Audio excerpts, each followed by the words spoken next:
The Keeper's Daughter by Sylvester Scoforu. Chapter 1.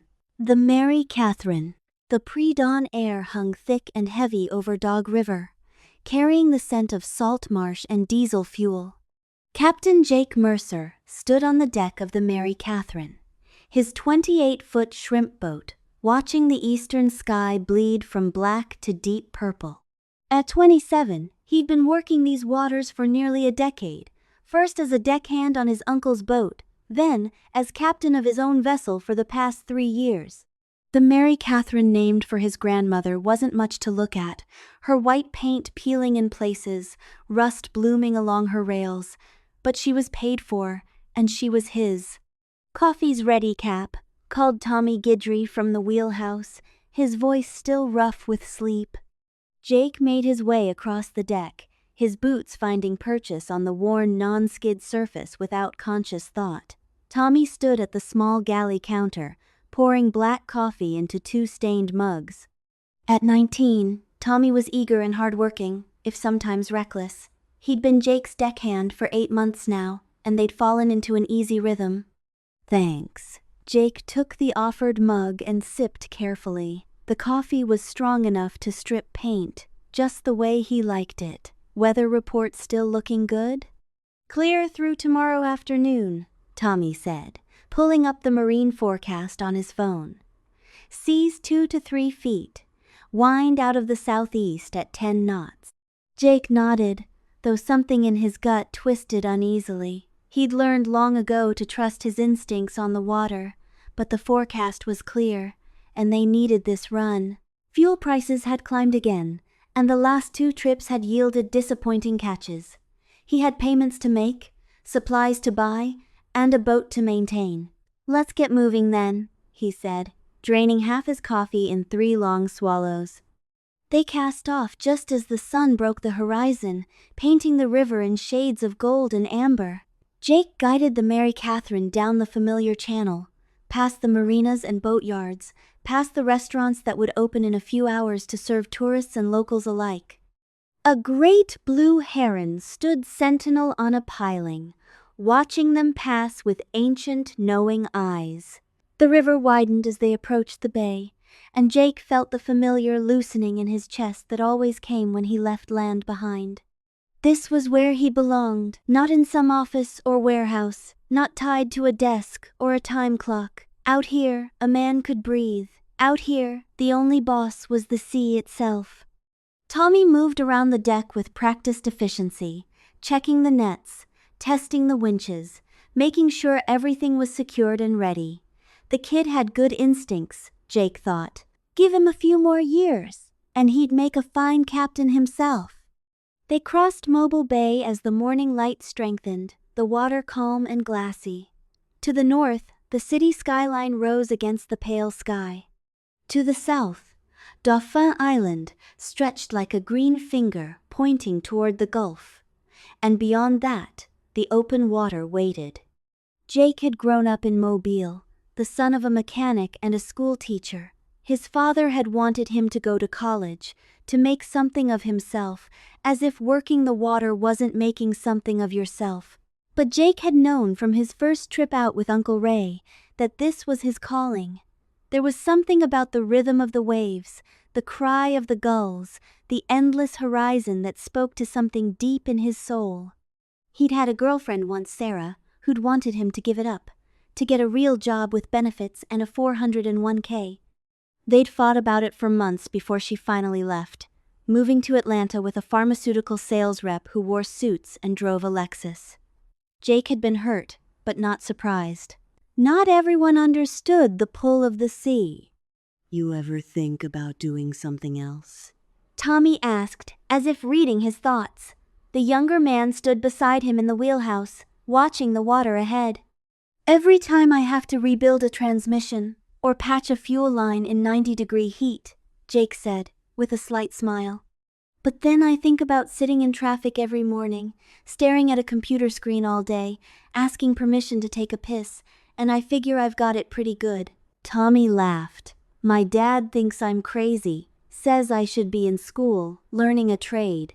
"This is a trade," Jake said. "One of the oldest there is. Your dad work on the water? Nah, he's an accountant. Sits in an office all day, comes home stressed out, drinks too much, yells at my mom. Tommy shrugged. I don't want that life. Can't say I blame you. They passed through the channel markers and out into the Gulf proper. The water deepened from green to blue, and the swells grew longer and more pronounced. Jake felt the Mary Catherine rise and fall beneath his feet, that ancient dance between vessel and sea. He'd chosen his spot the night before, studying the charts, checking his notes from previous trips. There was a good bottom, about 15 miles out, a place where the shrimp liked to congregate. If the forecast held and luck was with them, they'd fill their holds and be back at the dock by sunset. The morning passed in the timeless way of days on the water. They reached the fishing grounds and began their first drag, the nets spreading behind them like great wings. Jake monitored the depth finder and GPS, keeping them on course while Tommy managed the winches. The sun climbed higher, burning off the last of the morning haze, and the temperature rose into the low 80s. By noon, they'd made 3 drags with decent results. Not spectacular, but solid. The holds were perhaps a third full of pink shrimp, their translucent bodies piled in the ice. Tommy worked the sorting table, separating out the bycatch small fish, crabs, the occasional jellyfish, and tossing them back into the sea. Not bad, Jake said, coming down from the wheelhouse to inspect the catch. Another few drags like that and we'll have a good day. Better than last week anyway, Tommy agreed, wiping sweat from his forehead with the back of his hand. They ate lunch on deck, sandwiches Tommy had brought from home, chips, more coffee. The sea remained calm, the sky a brilliant blue dome overhead. A pod of dolphins passed nearby, their sleek bodies arcing through the water, and both men stopped to watch. No matter how many times Jake saw them, the sight never got old. You believe in God, Cap? Tommy asked suddenly. Jake considered the question. I believe in something. Hard not to, out here. The way everything works together, the tides, the seasons, the fish knowing where to go and when. Seems like there's got to be some kind of intelligence behind it all. My grandmother used to say the sea was God's cathedral, Tommy said. Said you could pray just as well on a boat as in a church. Smart woman. They finished eating and prepared for the next drag. Jake checked the weather radar on his phone, still clear, though he noticed a small system developing far to the south, down near the Yucatan. Nothing to worry about. It would take days to reach them, if it came north at all. But that uneasy feeling in his gut hadn't gone away. The afternoon drags were less productive. The shrimp seemed to have moved, and Jake adjusted their position twice, searching for better bottom. By 3 o'clock, the holds were perhaps half full enough to make the trip worthwhile, but not the haul he'd hoped for. One more drag, he decided, then we'll head in. Tommy nodded and moved to prepare the nets. Jake returned to the wheelhouse and checked the instruments. Everything looked good. The engine was running smoothly, the fuel gauge showed plenty for the trip home, and the weather remained clear. Except it didn't feel clear. Jake stepped out onto the deck and looked around. The sky was still blue overhead, but to the south, where that small system had been developing, he saw something that made his blood run cold. A line of dark clouds stretched across the horizon, and even as he watched, it seemed to be growing, spreading, racing toward them with unnatural speed. Tommy, he called, get those nets in, now. The younger man looked up, saw Jake's face, and didn't argue. He moved quickly to the winches, but the nets were already deployed, dragging along the bottom. It would take time to haul them in. Time they didn't have. The wind hit first, a sudden gust that made the Mary Catherine heel to starboard. Jake grabbed the rail to steady himself and watched in disbelief as the wall of clouds rushed toward them. This wasn't possible. The forecast had been clear. There was no way a storm could develop this quickly, move this fast. But, possible or not, it was happening. Forget the nets, Jake shouted. Cut them loose. Tommy grabbed a knife and sawed through the cables. The nets fell away, sinking into the depths with thousands of dollars worth of equipment, but Jake didn't care. He had to get them turned around, had to get the bow into the wind before those waves hit. He ran for the wheelhouse and grabbed the wheel, spinning it hard to port. The Mary Catherine responded sluggishly, fighting the wind and the growing seas. The sky had gone from blue to black in minutes, and the temperature had dropped at least 10 degrees. Rain began to fall, not gradually, but all at once, a solid wall of water that reduced visibility to almost nothing.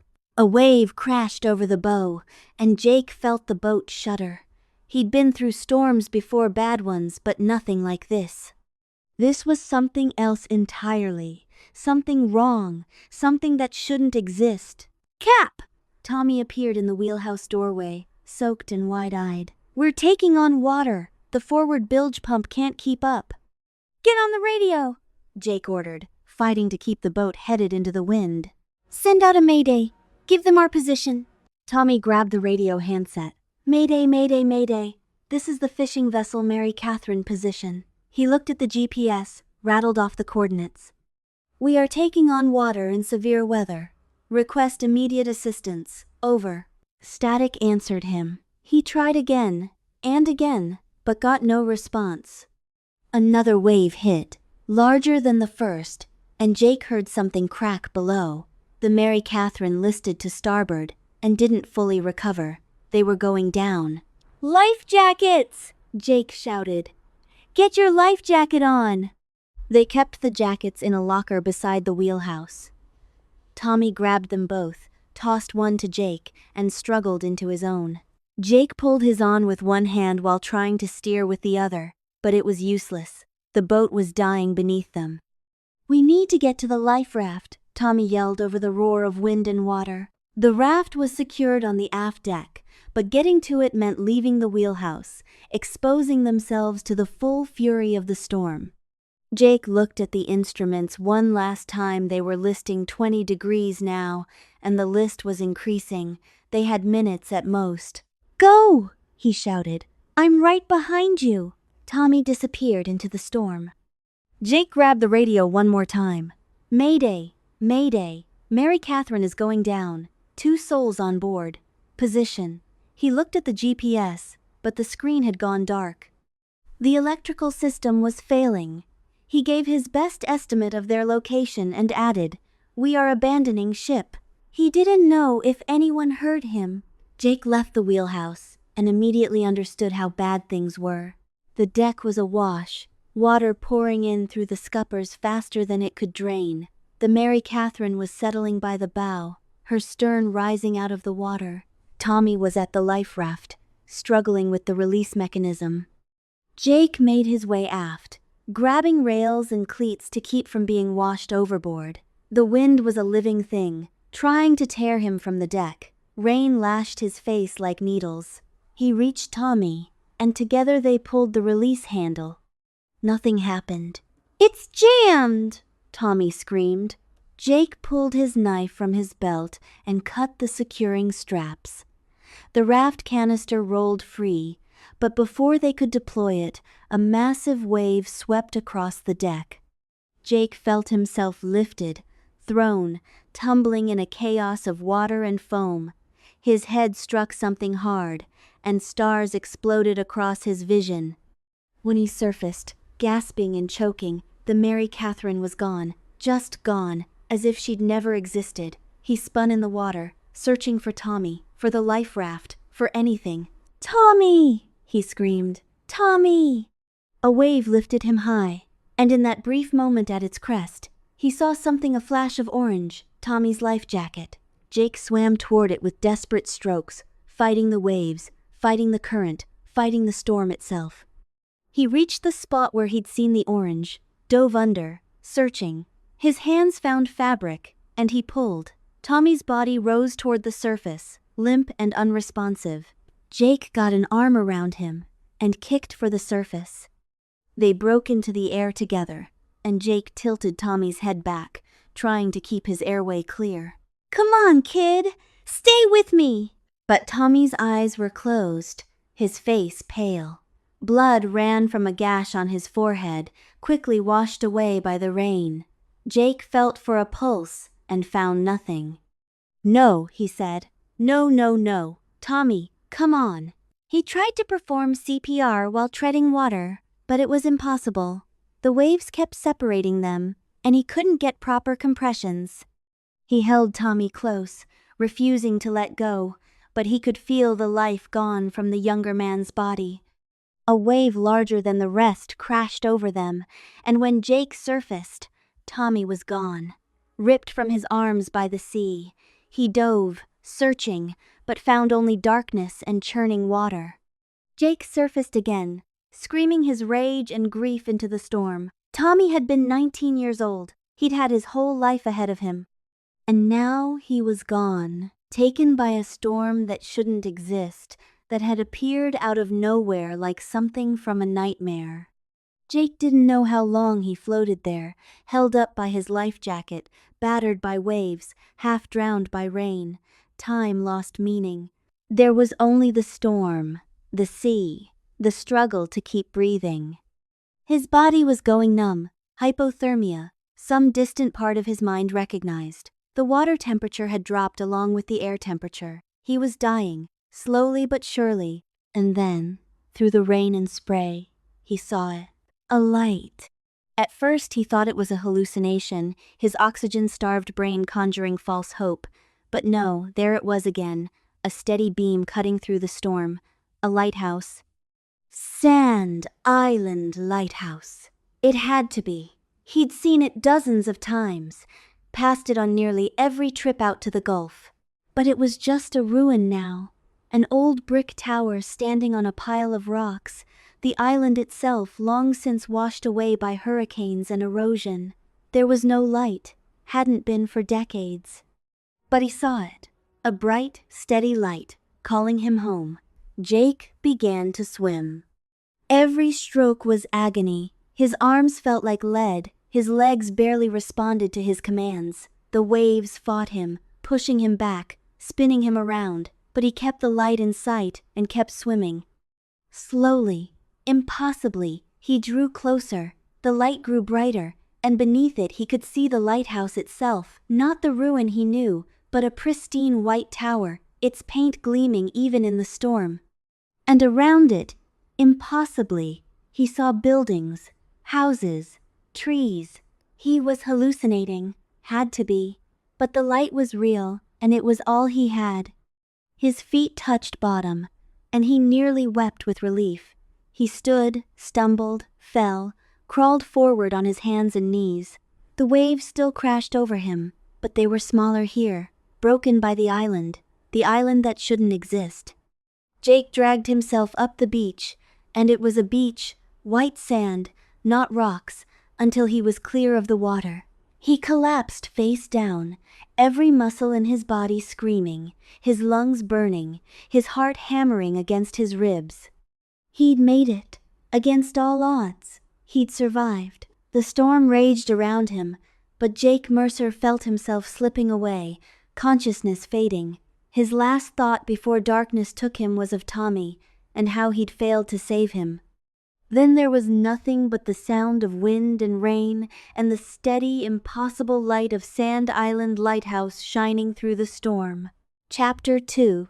Awakening in Another Time. Not complete silence. He could hear birds singing, the gentle lap of waves on sand, wind rustling through palm fronds, but the storm was gone. He lay still for a moment, taking inventory.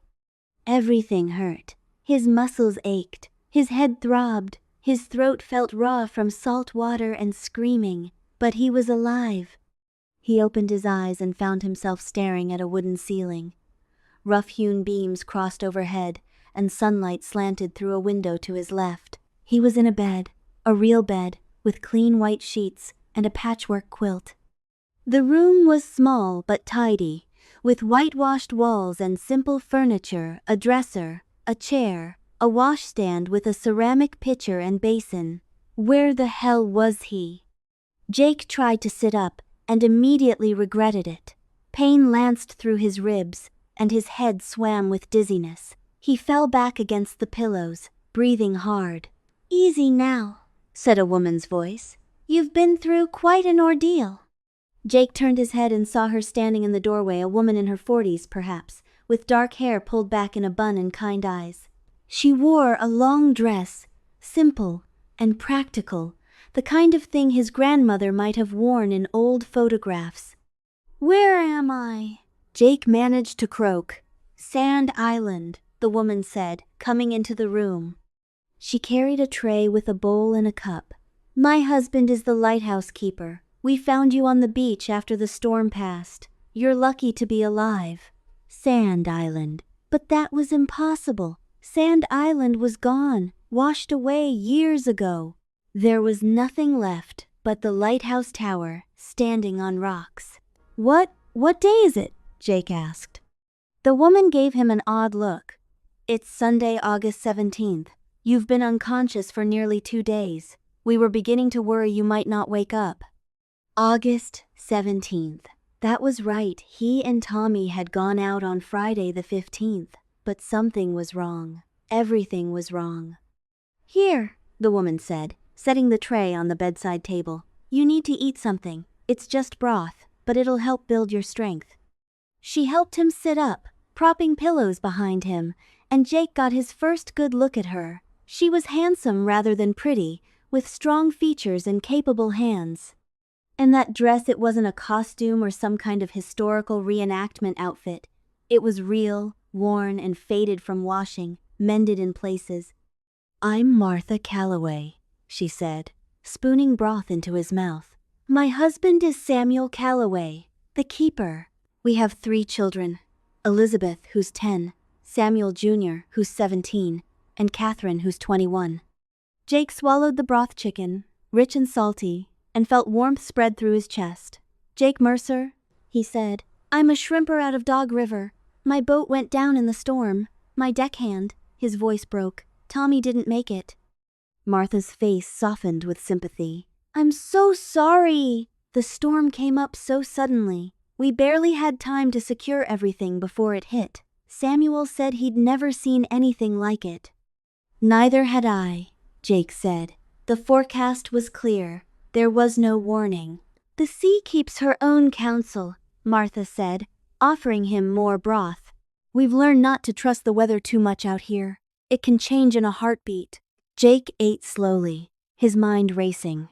Something was very wrong here. The island, the house, Martha's clothes and manner of speaking, it all felt like he'd stepped back in time. "But that was crazy. Time travel didn't exist. What year is it?" he asked suddenly. Martha paused, the spoon halfway to his mouth. "What year?" "Why, it's 1887, of course. Are you feeling all right? Perhaps you hit your head harder than we thought." The room seemed to tilt around him. Jake closed his eyes, fighting down panic. This couldn't be happening. It was impossible. He'd been in a storm in 2024. And now this woman was telling him it was 1887? He was hallucinating. Had to be. Maybe he was still in the water, drowning, and this was some kind of dying dream. "I think I need to rest," he said weakly. "Of course," Martha said, setting the bowl aside. "You've had a terrible shock. Sleep now. We'll talk more when you're stronger." She left the room, closing the door softly behind her. Jake lay back against the pillows, his heart pounding. He looked around the room again, really looked this time. Everything was wrong for 2024. The furniture was antique, but not in a decorative way. It was simply old, well used, functional. The window glass was wavy and imperfect. The walls were real plaster, not drywall. Even the light was wrong, natural sunlight, no electric fixtures anywhere. He threw back the covers and saw that he was wearing a nightshirt, old-fashioned, and made of rough cotton. His own clothes were gone. He stood, swaying slightly, and made his way to the window. What he saw made his knees buckle. Sand Island stretched before him, green and lush, covered with palm trees and seagrass. He could see several buildings, houses, a barn, what looked like a workshop, chickens scratched in a yard. A vegetable garden grew in neat rows. And beyond it all, pristine and white, stood the lighthouse, its light chamber gleaming in the sun. This wasn't the sand island he knew. That island was gone, eroded away by decades of hurricanes. The lighthouse stood alone on rocks, a historical marker, nothing more. But this island was alive, inhabited, thriving. Jake stumbled back to the bed and sat down hard. His hands were shaking. This was real. Somehow, impossibly, this was real. He'd traveled back in time. The door opened again, and a young woman entered carrying fresh water for the pitcher. She stopped when she saw him sitting up, and their eyes met. Jake forgot to breathe. She was beautiful, not in a conventional way, but in a way that struck him like a physical blow. Dark hair fell in waves past her shoulders, and her eyes were the color of the Gulf on a clear day, that impossible blue-green. She wore a simple dress like her mother's, but on her it looked elegant. She was tall and slender, with graceful movements and an air of quiet confidence. "Oh," she said, a slight flush coloring her cheeks. "You're awake. Mother said you were resting." "I was," Jake said, finding his voice. I needed to see outside." She set the pitcher on the washstand and turned to face him properly. "I'm Catherine Calloway. You're the man from the shipwreck." "Jake Mercer." He stood, swaying slightly, and she moved quickly to steady him. "You shouldn't be up," she said, her hand on his arm. "You're still weak." Her touch sent electricity through him, and from the way her eyes widened slightly, she felt it too. They stood there for a moment, frozen, and Jake felt something shift in the universe, some fundamental change he couldn't name.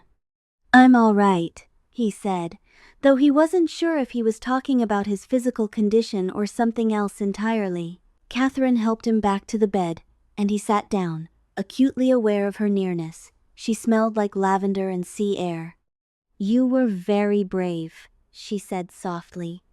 "Swimming through that storm. Father said it's a miracle you made it to shore." "I saw the light," Jake said. "It guided me in." "Father keeps it burning every night no matter what. He says it's his sacred duty, that light might be the difference between life and death for sailors." She paused. "I'm sorry about your friend." The mention of Tommy brought it all crashing back, the storm, the sinking boat, Tommy's body slipping from his grasp. Jake felt his throat tighten. "He was just a kid," he said. 19 years old. He had his whole life ahead of him. Catherine sat down in the chair beside the bed. "Death is never easy, especially when it comes suddenly. But you honored him by surviving. You fought to live. That matters." Jake looked at her, really looked at her, and saw wisdom beyond her years in those blue-green eyes. "How old are you?" he asked. 21, she said. "Old enough to be considered a spinster by some." She smiled slightly. "I've had offers, but none that interested me. Father says I'm too particular." "Nothing wrong with knowing what you want," Jake said. "And what do you want, Jake Mercer?" The question hung in the air between them. Jake didn't know how to answer. What did he want? An hour ago, he would have said he wanted to get back to his own time, to his own life. But looking at Catherine Calloway, he wasn't so sure anymore. "Right now," he said carefully, "I want to understand what happened to me. Your mother said it's 1887. It is. Where I come from, it's 2024. Catherine's eyes widened. "You're from the future?" "I don't know how else to explain it. The sand island I know doesn't exist anymore. The lighthouse is a ruin standing on rocks. There are no houses, no people. It's been abandoned for decades." She was quiet for a long moment, studying his face. "Do you know what happens? To the island? To the lighthouse?" "Hurricanes," Jake said. "Over the years they wash away the sand, erode the island. Eventually, there's nothing left but the tower." "And my family?" "I don't know. I'm sorry. Catherine stood and walked to the window, looking out at the island she'd known her whole life. I've always felt like this place was temporary, she said quietly. Like we were just borrowing it for a while. The sea gives and the sea takes away. I shouldn't have told you, Jake said. I'm sorry. She turned back to him, and he was surprised to see her smiling. No, I'm glad you did. It's better to know the truth, even if it's hard. And besides, she came back to the bed, her eyes bright. If you're really from the future, then you're the most interesting thing that's ever happened on this island. Despite everything, Jake found himself smiling back. I'm not sure interesting is the word I'd use. What word would you use? Terrifying, impossible, insane. Those two, Catherine agreed. But also interesting. Tell me about the future. What's it like? And so Jake told her. He told her about cars and airplanes, about computers and cell phones, about a world connected by invisible signals and powered by electricity. He told her about cities that never slept, about men walking on the moon, about machines that could think and learn. Catherine listened with rapt attention, asking questions, her mind quick and curious. She didn't dismiss anything he said as fantasy or madness. She simply accepted it, absorbed it, turned it over in her mind. It sounds wonderful, she said when he'd finished. And terrible. All that speed, all that connection. Do people still have time to just be? To sit and watch the sunset? To listen to the waves? Some do, Jake said. But a lot of people forget. They get caught up in the rush, in trying to keep up with everything. They forget to slow down. Then maybe, Catherine said, you were meant to come here, to remember what matters. Before Jake could respond, the door opened and Martha returned with more broth and some bread. Catherine, you shouldn't be tiring him out. He needs his rest. I'm not tired, Jake protested, though in truth he was exhausted. The conversation had drained what little energy he had. Nevertheless, Martha said firmly, you need to eat and sleep. Catherine, go help your father with the light. It'll be dark soon. Catherine stood reluctantly. I'll come back tomorrow, she said to Jake. If you'd like. I'd like that very much. She smiled, and Jake felt that electric connection again, that sense of something shifting and settling into place. Then she was gone, and he was alone with Martha and her broth. My daughter is a good girl, Martha said, spooning soup into his mouth. But she's headstrong, always has been. She gets ideas in her head and won't let them go. She's remarkable, Jake said. Martha gave him a sharp look. You've only just met her. Some things you just know. Martha didn't look entirely pleased, but she didn't argue. Eat your soup. You need your strength if you're going to be making eyes at my daughter. Jake felt his face heat, but he ate obediently. The broth was good, and the bread was fresh and still warm from the oven. Real food, made by hand, not processed or packaged or preserved with chemicals. After he'd eaten, Martha helped him lie back down. Sleep now, she said. Tomorrow you can meet the rest of the family properly. Samuel will want to hear your story. What did you tell him? About where I'm from? I told him you were a shrimper from Mobile, whose boat went down in the storm. That's true enough, isn't it? It is, Jake agreed. Thank you. Don't thank me yet. Samuel's a good man, but he's protective of his family, especially his daughters. You'd do well to remember that. She left, and Jake lay in the gathering darkness, listening to the sounds of the house settling around him.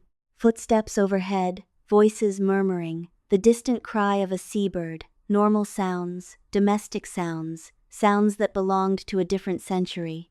He should be panicking, should be trying to figure out how to get back to his own time.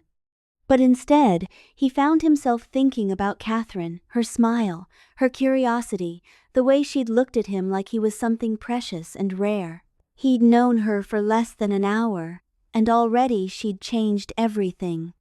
Jake closed his eyes and let sleep take him. and he dreamed of blue-green eyes and a light shining through the storm. Chapter 3. The Keeper's Daughter. Jake woke to the smell of coffee and bacon. For a moment, he thought he was back on the Mary Catherine, that the storm and the time travel had all been a dream. Then he opened his eyes and saw the rough-hewn ceiling beams, the whitewashed walls, the antique furniture, and reality came crashing back. He was in 1887. The door opened and a young girl peered in, 10 years old, Martha had said, with dark braids and curious eyes. "Mother says you're to come to breakfast if you're feeling well enough," she announced. "I'm Elizabeth. Are you really from a shipwreck?" "I am," Jake said, sitting up carefully. His body still ached, but the rest had helped. "I'm Jake. Did you see any sea monsters?" "Elizabeth!" Martha's voice called from somewhere in the house. "Leave the poor man alone." "I'm just asking," Elizabeth called back. She looked at Jake expectantly. "No sea monsters," Jake said with a smile. "Just a very bad storm." "Oh." She looked disappointed. "Samuel Jr. says there are no such things as sea monsters, but I think he's wrong. The sea is very big. There could be all sorts of things down there we don't know about." "You might be right," Jake agreed. "The ocean is full of mysteries." This seemed to satisfy her.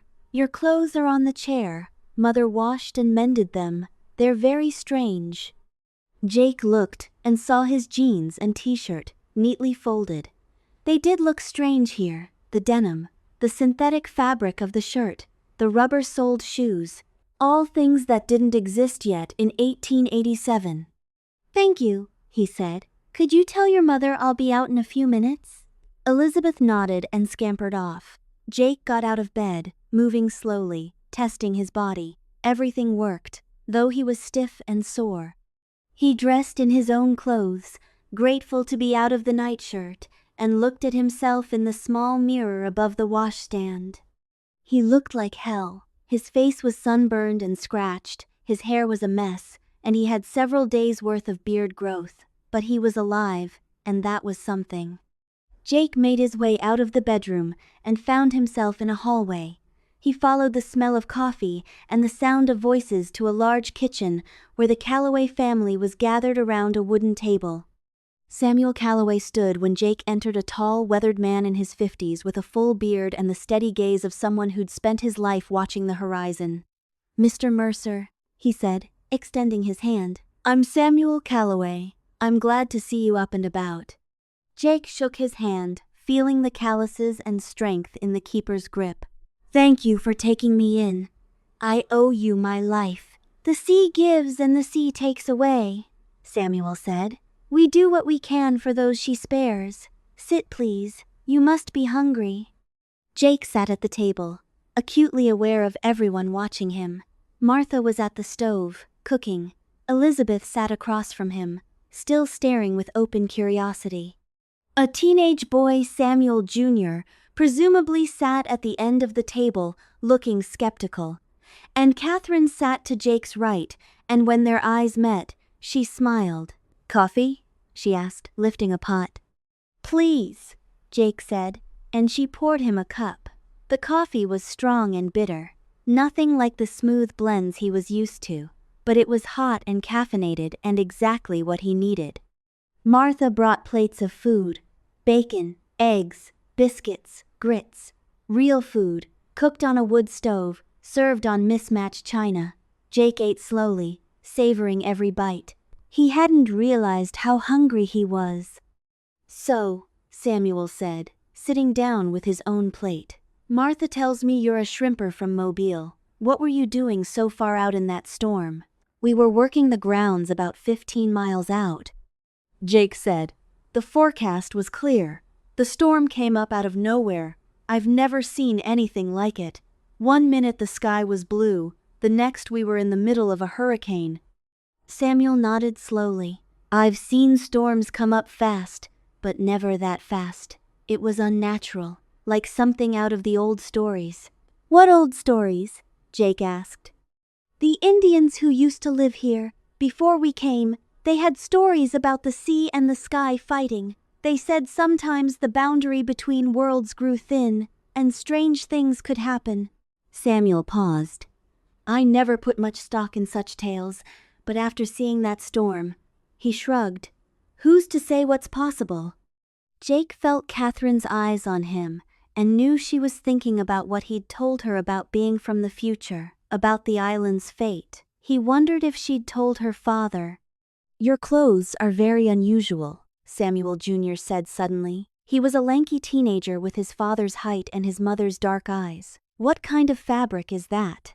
Jake looked down at his jeans. It's called denim. It's very common where I come from. And those shoes, Elizabeth piped up. They're so strange. What are they made of? Rubber and synthetic materials, Jake said, then realized he'd have to explain. Man-made materials. They're waterproof and durable. Man-made? Samuel Sr. looked interested. You mean like vulcanized rubber? I've heard of such things, but I've never seen it used for shoes. Jake realized he was going to have to be careful. He couldn't reveal too much about the future without raising suspicions. Something like that, he said vaguely. I'm not sure of the exact process. And what will you do now? Martha asked, changing the subject. Your boat is gone, and you're a long way from home. It was a good question. What would he do? He had no money, no identification, no way to prove who he was. Even if he could get to Mobile, what then? The city of 1887 would be completely foreign to him. He'd have no job, no place to live, no way to support himself. I don't know, he admitted. I hadn't thought that far ahead. You're welcome to stay here while you recover, Samuel said. We don't have much, but we can offer you a bed and meals. And if you're willing to work, there's always plenty to do around the lighthouse. I'd be grateful, Jake said. I'm a hard worker, and I know my way around boats and equipment. Good, we can use the help. The supply ship isn't due for another 2 weeks, and there's repairs that need doing before the next storm season. They finished breakfast, and Samuel pushed back from the table. Come on then, I'll show you around the island and the lighthouse. You can start earning your keep today if you're up to it. Jake stood, and Catherine stood with him. I'll come too, she said. I can show Jake the gardens. Martha gave her daughter a look but didn't object. Samuel led the way outside, and Jake got his first real look at Sand Island in daylight. It was beautiful. The island was perhaps a 1/4 mile long and a few hundred yards wide, covered with palm trees, sea oats, and scrub vegetation. The lighthouse stood at the southern end, a white brick tower rising 60 feet into the air. Around it were clustered several buildings, the keeper's house where Jake had been staying, a smaller cottage, a barn, a workshop, and what looked like a storage building.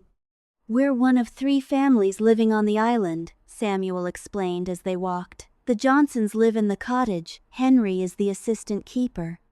And the Martins live in the house on the north end. They fish and help maintain the island. All told, there's about 15 of us here. Jake looked around, trying to reconcile this thriving community with the empty rocks he knew from his own time. It was hard to believe this would all be gone in less than 150 years. The lighthouse was built in 1838, Samuel continued. Before that, there was a lightship anchored here, but it wasn't reliable. The tower is brick, 60 feet tall, with a 4th-order Fresnel lens.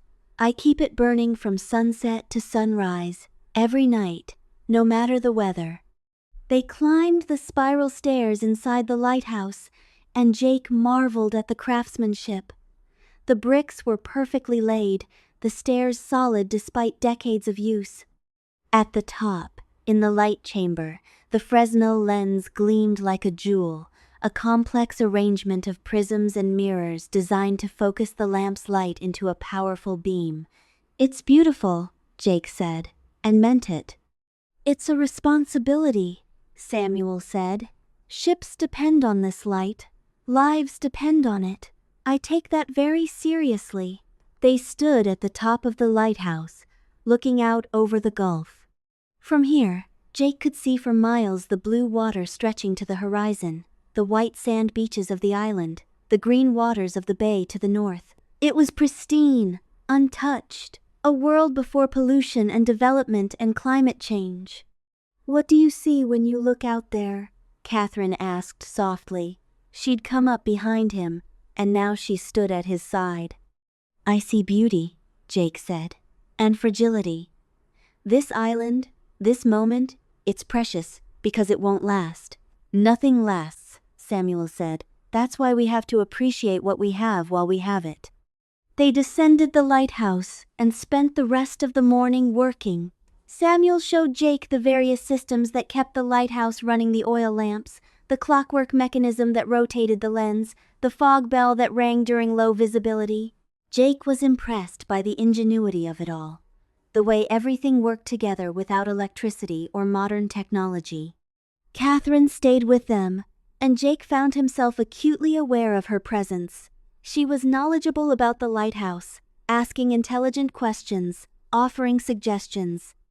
She wasn't just beautiful, she was smart, capable, confident, everything he'd ever wanted in a woman and hadn't known he was looking for. They broke for lunch, and Martha served sandwiches and lemonade on the porch of the keeper's house. Jake sat with the family, listening to their easy conversation, their jokes and stories, and felt something he hadn't felt in a long time: belonging.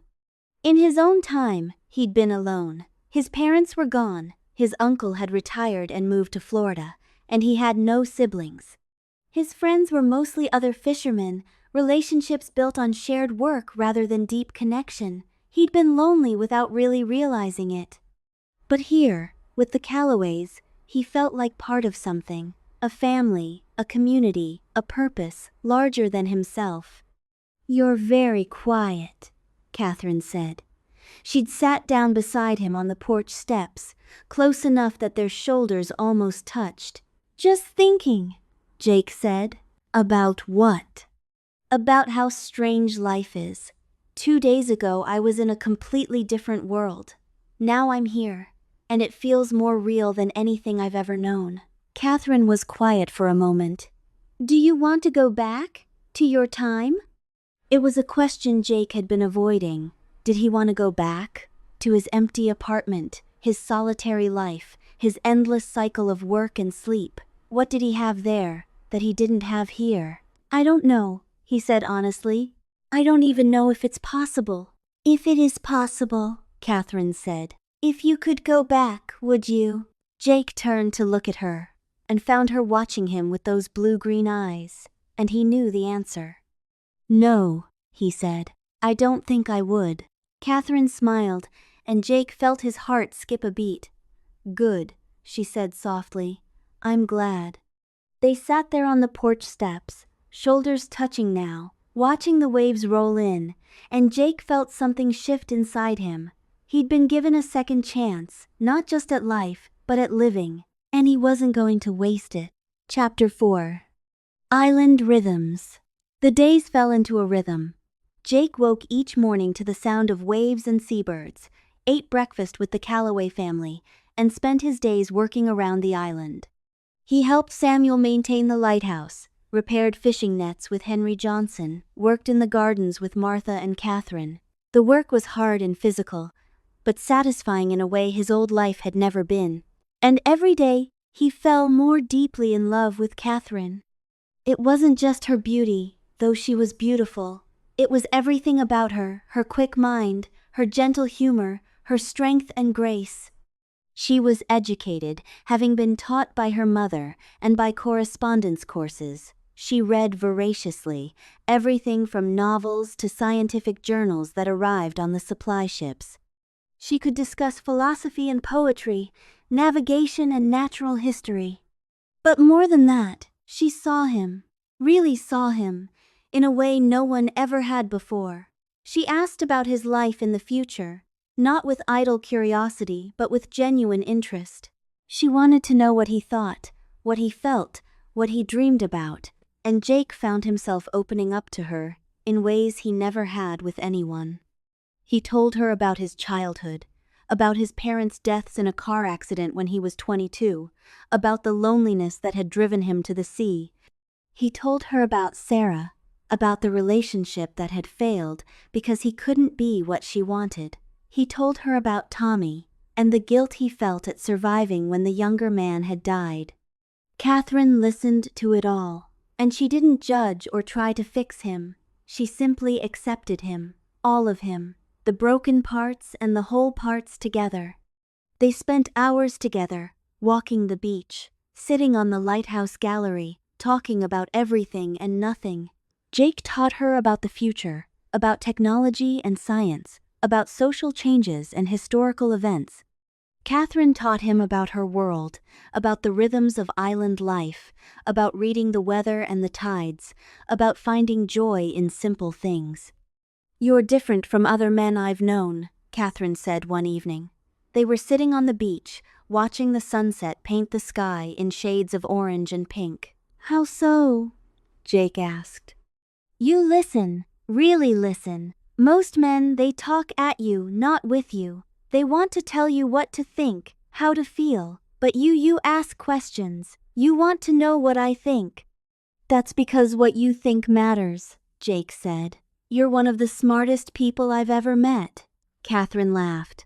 "My father says I'm too smart for my own good, that I should have been born a man, so I could go to university and make something of myself." "You are making something of yourself," Jake said. "You don't need a university for that." "Maybe not, but sometimes I wonder what I could do, if I had the chance, if I lived in your time, where women can be doctors and scientists, and what did you call them, engineers?" "You'd be amazing at any of those things," Jake said. "But you're amazing now too. Don't discount what you're doing here. You're helping your father keep the light burning. You're part of something important." "I suppose."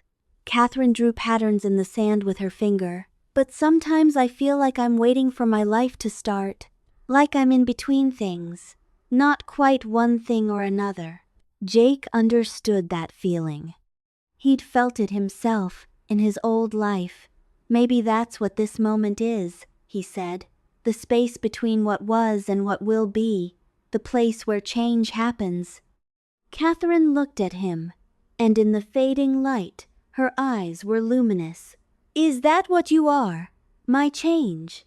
"I don't know," Jake said honestly, "but I hope so."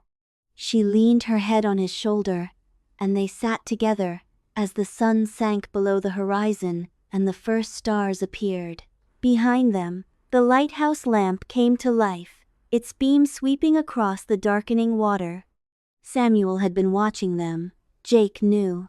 The keeper was protective of his daughter, and he'd made it clear that he expected Jake to behave honorably. But he hadn't forbidden them from spending time together, and Jake was grateful for that. "My father likes you," Catherine said, as if reading his thoughts. "He says you're a hard worker and an honest man. That's high praise from him." "I like him too," Jake said. "Your whole family. They've made me feel welcome here. Do you miss your time? Your life there?" Jake thought about it. Did he miss electricity and running water, cars and cell phones, all the conveniences of modern life? Sometimes. But did he miss the isolation, the disconnection, the sense that life was passing him by? Not at all. "I miss some things," he said, "but not as much as I thought I would. This life, it's simpler, but it's also richer, more connected, more real." "I'm glad you feel that way," Catherine said softly, "because I don't want you to leave." Jake's heart hammered in his chest. "I don't want to leave either." They sat in silence for a while longer, and Jake felt the weight of what was happening between them. This wasn't just attraction or infatuation. This was something deeper, something that felt like destiny. But there were complications. He was from another time, another world. He had no past here, no identity, no way to prove who he was. And even if he stayed, even if he built a life here, what would happen when history caught up with them, when the hurricanes came and the island began to erode? He pushed those thoughts away. The future or the past, depending on how you looked at it, would take care of itself. Right now, in this moment, he was here with Catherine, and that was enough. The supply ship arrived 2 weeks after Jake's arrival, bringing mail, provisions, and news from the mainland. Samuel went out in the island's small boat to meet it, and Jake went with him, curious to see how the system worked. The ship was a small steamer, perhaps 60 feet long with a crew of 4. They anchored offshore and transferred supplies to the island's boat, barrels of oil for the lighthouse, crates of food, bags of mail, lumber for repairs. "Any news?" Samuel asked the captain, a grizzled man named Morrison. "Nothing good," Morrison said. "Yellow fever outbreak in Mobile. They've quarantined the port. We're lucky to be out here, away from it all." Jake felt a chill. Yellow fever. He'd read about the epidemics that had swept through the South in the 19th century, killing thousands. It was one of the many dangers of this time that he'd forgotten about in the peaceful routine of island life. "How bad is it?" Samuel asked. "Bad enough. They're saying hundreds dead already, and it's spreading. The doctors don't know what to do." Morrison shook his head. "Best to stay out here until it passes." They loaded the supplies and rowed back to the island. Samuel was quiet, and Jake could see the worry on his face. "We'll be all right," Jake said. "The island is isolated. The disease can't reach us here." "I hope you're right," Samuel said. "But I've seen epidemics before. They have a way of finding you, no matter how careful you are." That evening, Samuel gathered the island's residents together and told them about the outbreak. There was fear in their faces, but also determination. They would be careful. They would watch for symptoms. They would help each other if anyone fell ill. "We're a community," Samuel said. "We look after our own. Whatever comes, we'll face it together." Jake was struck by the strength of these people, their resilience in the face of danger. In his own time, people would panic, would hoard supplies, would turn on each other. But here, they came together. That night, Catherine found Jake on the lighthouse gallery. He was standing watch while Samuel slept, keeping an eye on the lamp and the weather. "Can't sleep?" she asked, climbing the stairs to join him. "Too much on my mind," Jake admitted. "The fever?" "That, and other things." Catherine stood beside him, looking out at the dark water. "In your time, do they have cures for diseases like yellow fever?" "Yes," Jake said. "We have vaccines, antibiotics, treatments for almost everything. People still get sick, but they rarely die from things like yellow fever or cholera or tuberculosis." "That must be wonderful," Catherine said wistfully. "To live in a world where you don't have to fear disease." "We fear other things," Jake said. "We're just better at fighting some battles and worse at others." They were quiet for a moment, and then Catherine said, "Jake, I need to tell you something." He turned to look at her, and in the lamplight, her face was serious. "I'm falling in love with you," she said. "I know it's fast, I know it's crazy, but I can't help it. You're unlike anyone I've ever met, and when I'm with you, I feel like I'm exactly where I'm supposed to be." Jake's breath caught. He'd known, of course had felt the same thing, but hearing her say it made it real. "I'm falling in love with you too," he said. "I have been since the moment I saw you." Catherine smiled, and it was like the sun coming out. "Then what are we going to do about it?" "I don't know," Jake said honestly. "I'm from another time. I have no past here, no future. I can't offer you anything." "You can offer me yourself," Catherine said. "That's all I want." She stepped closer, and Jake put his arms around her, and they stood together in the lamplight, holding each other as the beam swept across the water. And Jake knew, with absolute certainty, that he would never leave this place, this time, this woman. He was home. Chapter 5. Love and Belonging. The weeks turned into months, and summer faded into fall. The yellow fever epidemic on the mainland ran its course, and life on Sand Island continued its peaceful rhythm. Jake had become part of the community, accepted by the other families. trusted by Samuel. He worked hard, learned the skills of lighthouse keeping, and proved himself reliable and capable. And his relationship with Catherine deepened. They were careful to observe the proprieties of the time, never alone together without a chaperone, always respectful of her parents' rules, but everyone on the island could see what was happening between them.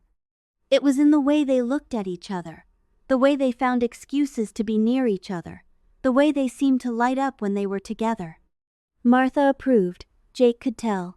She'd grown fond of him, treating him almost like a son. Elizabeth adored him, following him around and asking endless questions about the future. Even Samuel Jr. had warmed to him, the two of them working together on various projects around the island. But it was Samuel Sr. whose approval mattered most, and Jake wasn't sure he had it.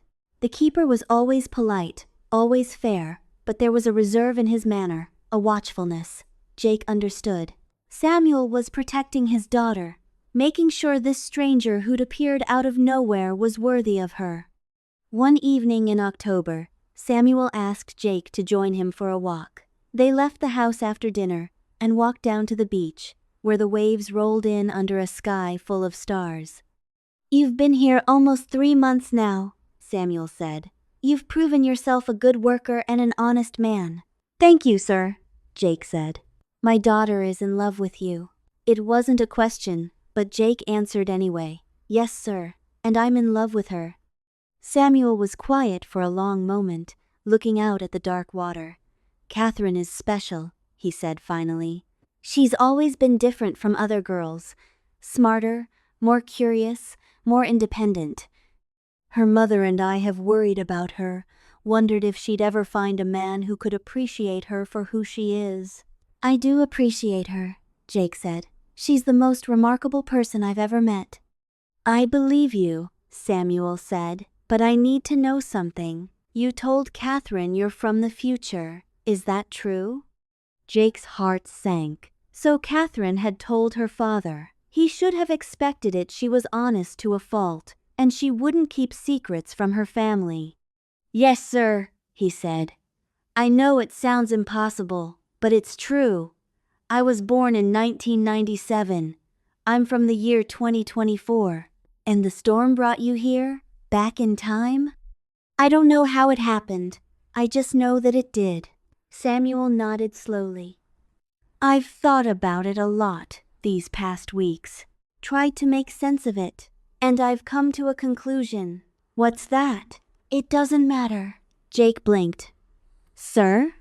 "It doesn't matter where you came from or when," Samuel said. "What matters is who you are now, in this moment, and from what I've seen, you're a good man. You work hard, you treat people with respect, you've been honest with us even when the truth sounds crazy. That's what matters." Relief flooded through Jake. "Thank you, sir." "But I need to know something else," Samuel continued. "Can you go back to your time?" "I don't know," Jake said honestly. "I don't know how I got here, so I don't know how to get back. And even if I could," he paused, "I wouldn't want to. My life there was empty. Here, I have purpose, I have family, I have Catherine. And if you stay, what are your intentions toward my daughter?" Jake took a deep breath. This was it, the moment he'd been both hoping for and dreading. "I want to marry her, sir, if she'll have me, and if you'll give us your blessing." Samuel turned to look at him, and in the starlight, his face was unreadable. "You understand what you're asking. Marriage is forever. There's no going back, no changing your mind." "I understand," Jake said, "and I've never been more sure of anything in my life." Samuel studied him for a long moment, and then, slowly, he smiled. "Then you have my blessing. Catherine is her own woman. She'll make her own choice. But if she chooses you, I'll be proud to call you my son." Jake felt emotion well up in his throat. "Thank you, sir. I won't let you down." "I know you won't." Samuel clapped him on the shoulder. "Now, let's get back to the house before Martha sends out a search party." They walked back together, and Jake felt like he was floating. He was going to ask Catherine to marry him. He was going to build a life here, in this time, with this woman. It was crazy and impossible and absolutely right. Jake proposed 3 days later, on a clear November morning. He'd asked Catherine to walk with him to the north end of the island, where they could be alone. Martha had agreed to chaperone from a distance, sitting on the porch with her sewing while they walked the beach. "You're nervous," Catherine observed as they walked. "I can tell." "Is it that obvious?" Jake asked. "You keep fidgeting with your hands, and you've barely said a word since we left the house." She smiled. "What's wrong?" "Nothing's wrong," Jake said. "Everything is right. That's what I want to talk to you about." They reached a spot where a fallen palm tree created a natural bench, and Jake guided Catherine to sit. He stood in front of her, his heart pounding. "Catherine," he began, then stopped. He'd rehearsed this a dozen times, but now all his carefully planned words had fled. "I don't have much to offer you. I have no money, no property, no family name. I'm a man out of time, literally, but I love you. I love you more than I thought it was possible to love anyone. You make me want to be better, to do better. You make me believe in things I'd stopped believing in love, in family, in the future." Catherine's eyes were shining with tears. "Jake, let me finish," he said. "I know I'm not what you probably imagined for yourself. I know there are men who could offer you more, men with education and prospects and a place in society. But I can offer you my whole heart, my complete devotion, my promise to love you and cherish you for the rest of my life. Catherine Calloway, will you marry me?" For a moment, Catherine just looked at him, tears streaming down her face. Then she stood and threw her arms around him. "Yes," she said. "Yes, yes, yes.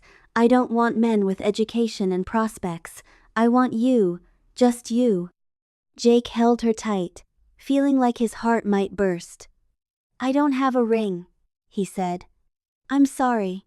I don't have anything to give you." "You've given me everything," Catherine said, pulling back to look at him. "You've given me yourself. That's all I need." They kissed then, their first real kiss, and it was everything Jake had imagined and more. Catherine tasted like salt air and sunshine, and kissing her felt like coming home. When they finally broke apart, both breathless, Catherine laughed. "Mother is going to be so happy. She's been dropping hints for weeks about how nice it would be to have a wedding." "Your father already gave his blessing," Jake said. "I asked him a few days ago." "You did?" Catherine looked delighted. "And he said yes?" "He said you're your own woman and you'll make your own choice. But if you choose me, he'd be proud to call me his son." "Oh, Papa," Catherine said softly. "He's such a good man. I'm so lucky to have him as a father." "And I'm lucky to have him as a father-in-law," Jake said. "Now come on, let's go tell your mother, before she bursts with curiosity."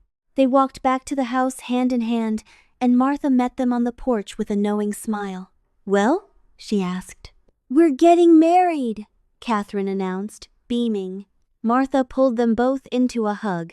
"I'm so happy for you both." "When?" "We haven't talked about that yet," Jake said. "The supply ship comes again in December," Martha said. "Father O'Brien usually comes with it to hold services and perform any weddings or baptisms. That would be the perfect time." "December," Catherine said, looking at Jake. "Is that too soon?" "It's not soon enough," Jake said, and she laughed. They spent the rest of the day in a happy daze, making plans, talking about the future. Samuel came in from the lighthouse and congratulated them both, shaking Jake's hand and kissing Catherine's cheek. Elizabeth was thrilled, already planning what she would wear. Even Samuel Jr. seemed pleased, though he tried to hide it behind teenage nonchalance. That evening, the whole island community gathered at the keeper's house for an impromptu celebration. The Johnsons and the Martins brought food and drink, and they ate and talked and laughed late into the night. Jake felt overwhelmed by their warmth, their acceptance, their joy at his and Catherine's happiness. "You're one of us now," Henry Johnson said. clapping Jake on the back. For better or worse, you're stuck with us. I can't think of anywhere I'd rather be stuck, Jake said honestly. Later, after everyone had gone home and the house was quiet, Jake stood on the porch looking up at the stars. Catherine came out to join him, wrapped in a shawl against the November chill. Happy? She asked. Happier than I've ever been, Jake said, putting his arm around her. Me too. She leaned against him. Jake, I know you said you don't know how you got here or if you can go back. But if somehow a way opened up to return to your time, would you take it? Jake didn't hesitate.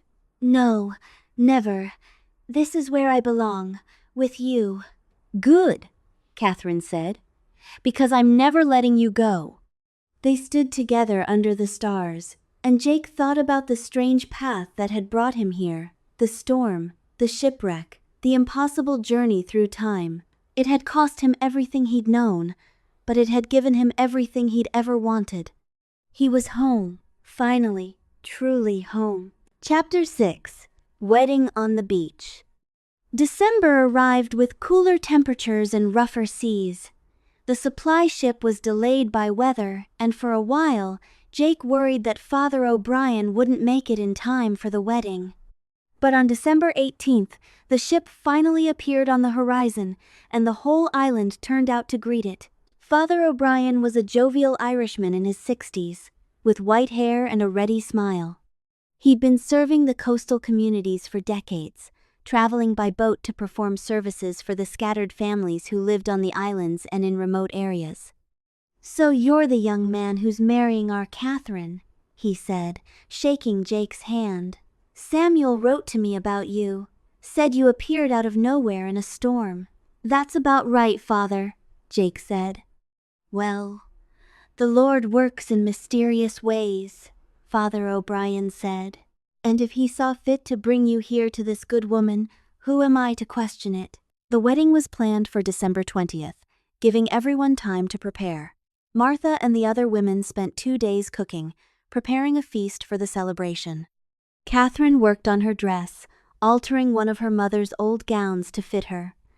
Jake had no suit, but Samuel lent him his best clothes, and Martha took them in to fit Jake's slimmer frame. The night before the wedding, Jake couldn't sleep. He lay in his bed, the same bed where he'd first woken up in this time, and thought about everything that had happened. 4 months ago, he'd been a lonely shrimper with no family and no future.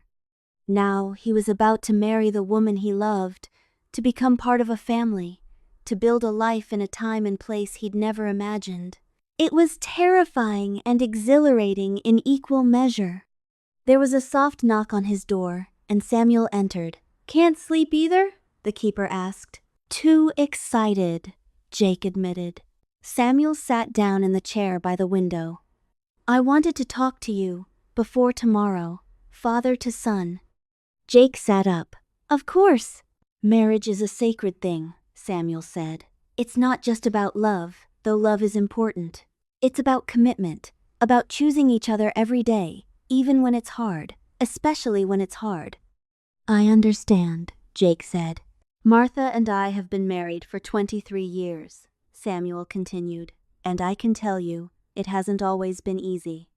We've had hard times, lost children, money troubles, storms that nearly destroyed everything we'd built. But we've stayed together through it all, because we made a promise before God and we meant it. I mean my promises too, Jake said. I love Catherine. I'll do everything in my power to make her happy. I know you will, Samuel said, but I want you to understand something else. This island, it's not permanent. The sea is always taking it, bit by bit.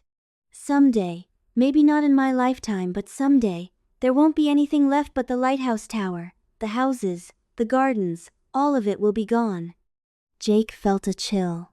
Samuel didn't know how right he was. In Jake's time, that future had already happened. What I'm saying is, Samuel continued, don't put your faith in things that can be washed away. Put your faith in what lasts in love, in family, in the promises you make to each other. Those are the things that endure. I will, Jake said. "Thank you, Samuel, for everything, for taking me in, for trusting me with your daughter, for treating me like family." "You are family," Samuel said simply. He stood and put his hand on Jake's shoulder. "Get some sleep, son. Tomorrow's a big day." After Samuel left, Jake did sleep, and he dreamed of Catherine in a white dress, of a life stretching out before them, full of love and laughter and children. The wedding day dawned clear and bright, with a gentle breeze and calm seas. Father O'Brien set up an altar on the beach, facing the lighthouse, and the whole island community gathered to witness the ceremony. Jake stood at the altar in Samuel's borrowed suit, his heart pounding, watching as Catherine walked toward him on her father's arm. She was beautiful, radiant in her white dress, her dark hair crowned with flowers, her eyes shining with joy and love. Samuel placed Catherine's hand in Jake's, and Jake felt the rightness of it, the way their hands fit together perfectly. Father O'Brien began the ceremony, his voice carrying over the sound of the waves. "Dearly beloved, we are gathered here today in the sight of God and these witnesses, to join together this man and this woman in holy matrimony. Marriage is an honorable estate, instituted by God, signifying the mystical union between Christ and his church." Jake barely heard the words. He was lost in Catherine's eyes, in the way the morning light caught the gold flecks in their brown depths, in the smile that curved her lips. She was everything: his present, his future, his reason for being. "Marriage is not to be entered into lightly," Father O'Brien continued, "but reverently, deliberately, and in accordance with the purposes for which it was instituted by God." The priest looked at Jake. "Jacob Mercer, do you take this woman to be your lawfully wedded wife, to have and to hold from this day forward, for better, for worse, for richer, for poorer, in sickness and in health, to love and to cherish, till death do you part?" "I do," Jake said, his voice strong and clear. He meant it with every fiber of his being. Father O'Brien turned to Catherine. "Catherine Marie Calloway, do you take this man to be your lawfully wedded husband, to have and to hold from this day forward, for better, for worse, for richer, for poorer, in sickness and in health, to love and to cherish, till death do you part?" "I do," Catherine said, her voice soft but unwavering. "The rings, please," Father O'Brien said. Samuel stepped forward with two simple gold bands that had belonged to his own parents. Jake took Catherine's ring, his hands steady despite the emotion welling in his chest. "With this ring I thee wed," Jake said, sliding the band onto Catherine's finger. "With my body I thee worship, and with all my worldly goods I thee endow. In the name of the Father, and of the Son, and of the Holy Spirit, Amen." Catherine took his ring, her fingers trembling slightly. "With this ring I thee wed, with my body I thee worship, and with all my worldly goods I thee endow. In the name of the Father, and of the Son, and of the Holy Spirit, Amen." The ring slid onto Jake's finger, warm and solid, a physical symbol of the bond they were creating. Father O'Brien raised his hands. "For as much as Jacob and Catherine have consented together in holy wedlock, and have witnessed the same before God and this company, and have pledged their faith each to the other, and have declared the same by joining hands and by giving and receiving rings, I pronounce that they are husband and wife together, in the name of the Father, and of the Son, and of the Holy Spirit.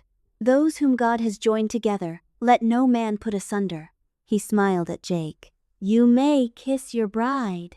Jake cupped Catherine's face in his hands, his thumbs brushing her cheeks, and kissed her. It was gentle at first, reverent, but then Catherine's arms came around his neck and the kiss deepened, full of promise and passion and love. When they finally broke apart, the small gathering erupted in applause. Martha was crying happy tears, Elizabeth was bouncing with excitement, and Samuel was grinning broadly. "Ladies and gentlemen," Father O'Brien announced, "I present to you Mr. and Mrs. Jacob Mercer." Chapter 7, New Life. The celebration that followed was simple but joyful.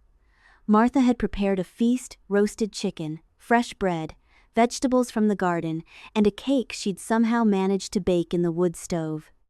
They ate on the beach, the lighthouse standing sentinel behind them, and Jake felt a contentment so profound it almost hurt. This was his family now. These people, this place, this moment. As the sun began to set, painting the sky in shades of orange and pink, Father O'Brien prepared to leave. The supply ship would take him back to the mainland, and it would be months before he returned. "Take care of each other," he said to Jake and Catherine. "Love is a gift from God. Treasure it." "We will, Father," Catherine said. "Thank you for everything."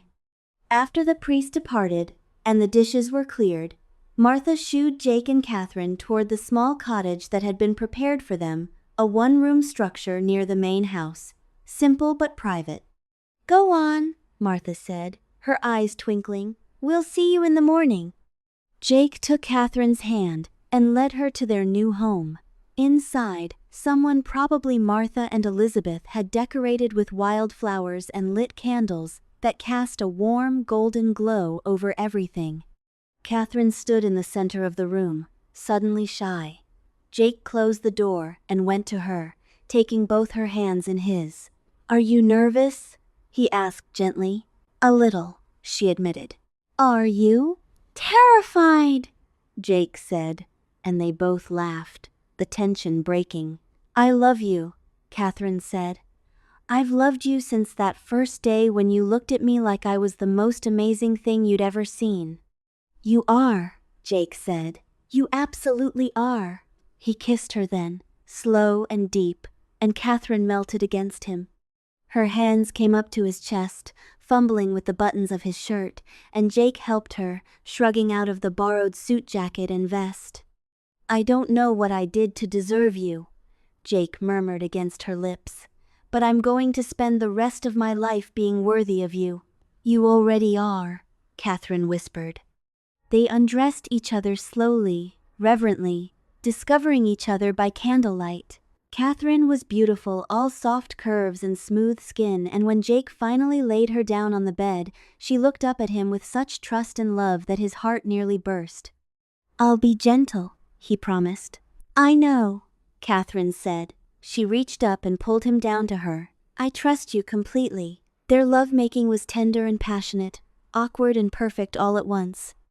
Jake took his time, learning what made Catherine gasp and sigh, and when they finally came together, it felt like the most natural thing in the world. Afterward, they lay tangled together, Catherine's head on Jake's chest, his fingers tracing lazy patterns on her back. "That was," Catherine began, then laughed softly. "I don't have words." "Perfect," Jake supplied. "That was perfect." "Yes," Catherine agreed. She tilted her head to look at him.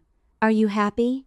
"Happier than I've ever been in my life," Jake said honestly. "I know this sounds crazy, but I think everything that happened, the storm, the time travel, all of it happened so I could find you." "Maybe it did," Catherine said. "Maybe we were always meant to be together, and the universe just had to work a little harder to make it happen." Jake kissed the top of her head. "I like that idea." They fell asleep like that, wrapped in each other's arms, and Jake dreamed of a future full of love and light and laughter. The days that followed settled into a new rhythm. Jake and Catherine woke each morning in their cottage, made love as the sun rose, then joined the family for breakfast. Jake continued his work maintaining the lighthouse and helping Samuel with the endless tasks required to keep the station running. Catherine tended the gardens, helped her mother with cooking and cleaning, and spent her evenings reading to Elizabeth or walking the beach with Jake. It was a simple life, but it was theirs, and Jake had never been happier. One evening, about 6 weeks after the wedding, Jake was working on repairing a section of the lighthouse gallery railing when Catherine climbed up to join him. She'd been quieter than usual lately, and Jake had noticed she'd been tired, going to bed earlier than normal. "Everything okay?" he asked, setting down his tools. Catherine nodded, but there was something in her expression, a mixture of excitement and nervousness. "I need to tell you something." Jake's heart skipped. "What is it?" "I'm pregnant," Catherine said, the words tumbling out in a rush. "I'm almost certain. I've missed my monthly courses, and I've been feeling sick in the mornings, and Mother says those are the signs, and—" Jake pulled her into his arms, cutting off her nervous rambling with a kiss. When he pulled back, he was grinning so wide his face hurt. "We're having a baby?" he said. "Yes," Catherine said, tears of joy streaming down her face. "We're having a baby." Jake let out a whoop of joy that echoed across the island. He picked Catherine up and spun her around, then immediately set her down, worried he'd been too rough. Sorry, he said. "I shouldn't have—" "Are you okay? Is the baby okay?" Catherine laughed, wiping her tears. "We're fine. Both of us are fine. We're having a baby," Jake repeated, the reality of it sinking in. He was going to be a father. He and Catherine were going to have a child together. "Are you happy?" Catherine asked, suddenly uncertain. "Happy?" Jake cupped her face in his hands. "Catherine, I'm beyond happy. I don't even have words for what I am. This is everything. You're everything." That night, they told the family over dinner. Martha cried and hugged them both. Samuel clapped Jake on the back and said he'd make a fine father. Elizabeth bounced in her seat and declared she was going to be the best aunt in the world. "When?" Martha asked, already planning. "Late spring, I think," Catherine said.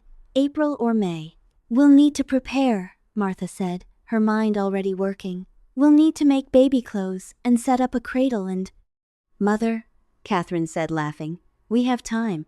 But Martha was already making lists, and Jake couldn't help but smile. This was family, this was love, this was home. Chapter 8. The Growing Family. The winter months passed slowly. The weather turned cold and stormy, and there were days when the waves crashed so high against the lighthouse that spray reached the gallery. Jake spent those days maintaining equipment, reading, and watching Catherine's belly grow. She bloomed with pregnancy. Her skin glowed, her eyes sparkled, and even when she was tired or sick, she was the most beautiful thing Jake had ever seen. "I feel like a whale," Catherine complained one evening in late February, struggling to get comfortable in bed. "You're beautiful," Jake said, running his hand over the swell of her stomach. "You're growing our child. That's the most beautiful thing in the world." As if in response to his voice, the baby kicked. Jake felt it against his palm and his eyes widened. "Did you feel that?" Catherine asked, laughing at his expression. "That was—" "Wow," Jake said. He kept his hand on her belly, waiting for another kick. "Hello in there, little one. This is your dad." Another kick, stronger this time. "I think the baby knows your voice," Catherine said softly.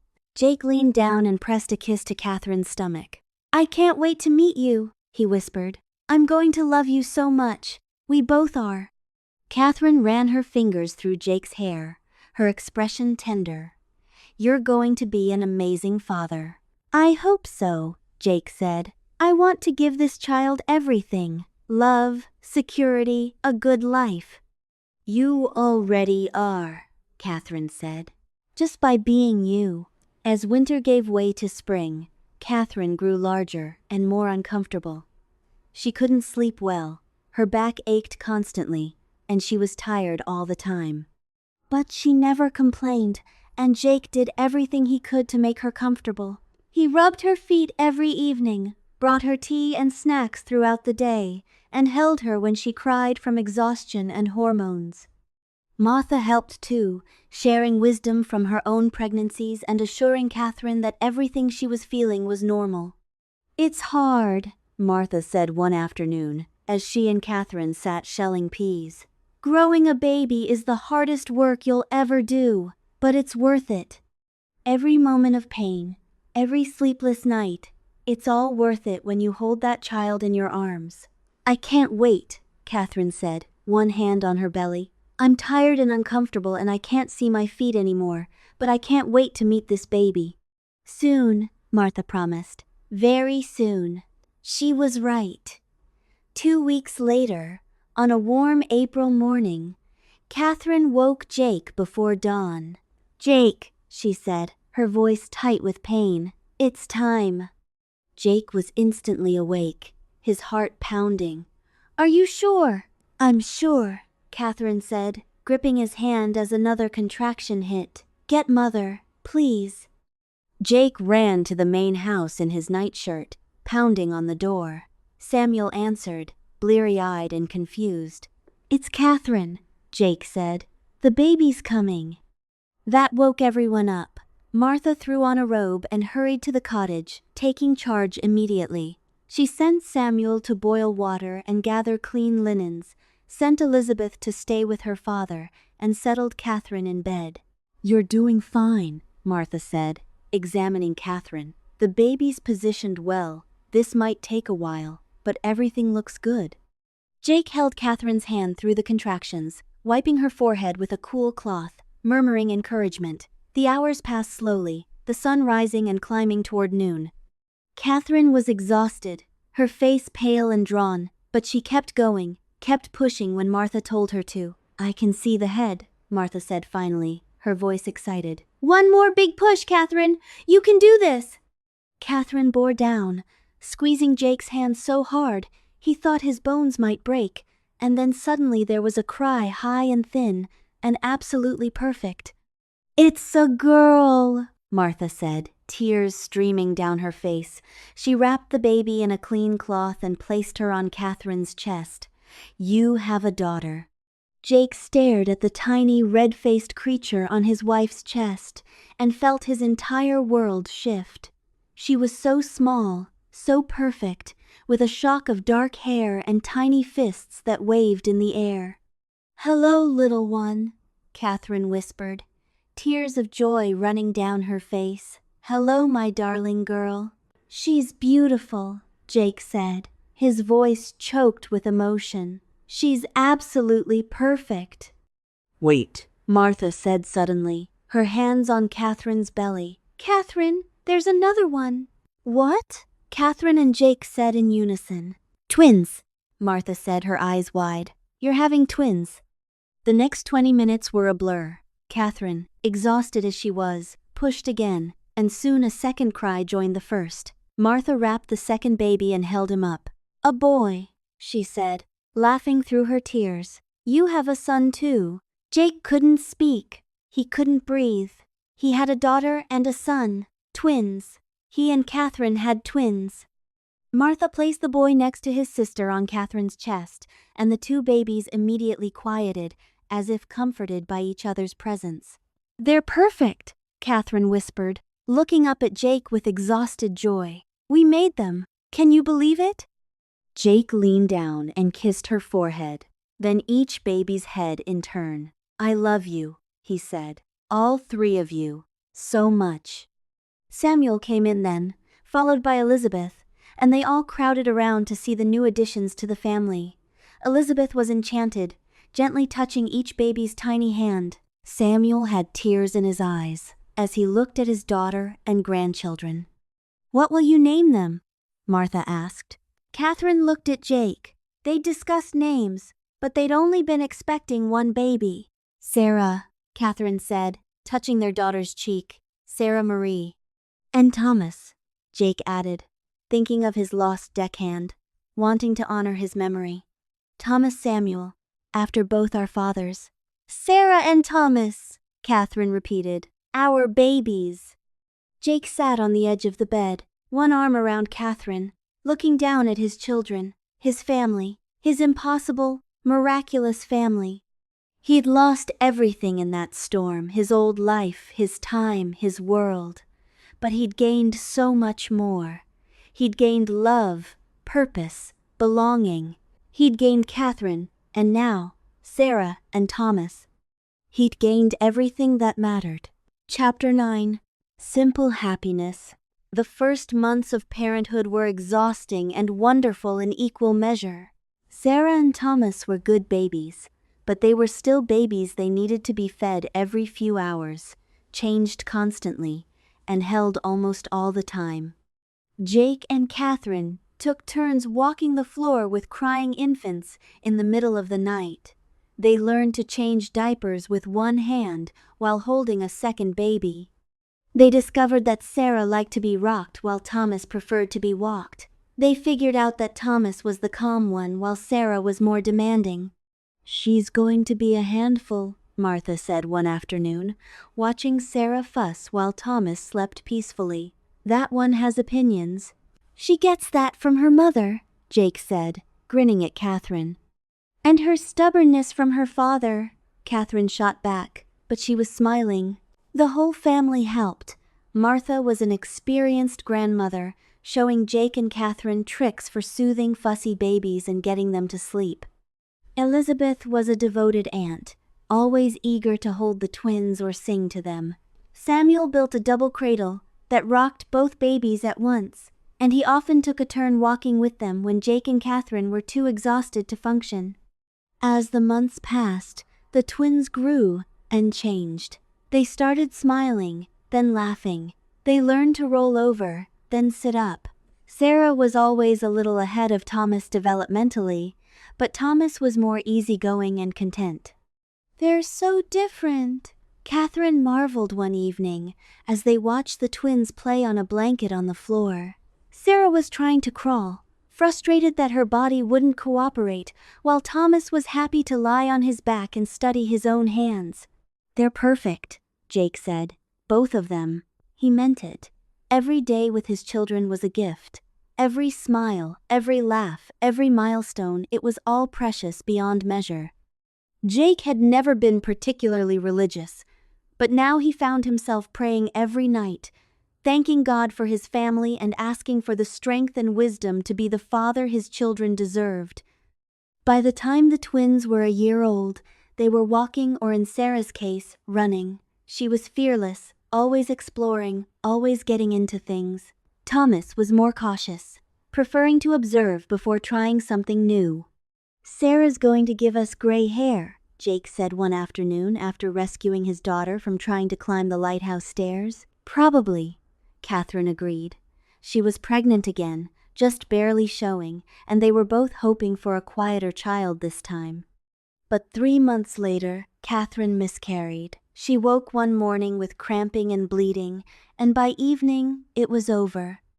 Jake held her while she cried, feeling helpless and heartbroken. They'd wanted another child, had been excited about expanding their family. "I'm sorry," Catherine sobbed. "I'm so sorry." "Don't," Jake said fiercely. "Don't apologize. This isn't your fault. These things happen." "But I wanted." "I know," Jake said. "I wanted it too. But we have Sarah and Thomas. We have each other. We're going to be okay." It took time for Catherine to heal, both physically and emotionally. But slowly, with Jake's support and her family's love, she recovered. They decided not to try for another child right away, to focus on the twins and on each other. "We're blessed," Catherine said one evening as they watched Sarah and Thomas play. "2 healthy children, a good life, each other. We're so blessed." "We are," Jake agreed, pulling her close. "We absolutely are." Chapter 10. The Storm of 1892. The years passed in a blur of domestic happiness. The twins grew from toddlers to children, developing distinct personalities and interests. Sarah was bold and adventurous, always climbing things she shouldn't and asking questions about everything. She loved the lighthouse, loved watching her grandfather and father maintain the light, and declared that she was going to be a lighthouse keeper when she grew up. "Girls can't be lighthouse keepers," Elizabeth told her gently. "Why not?"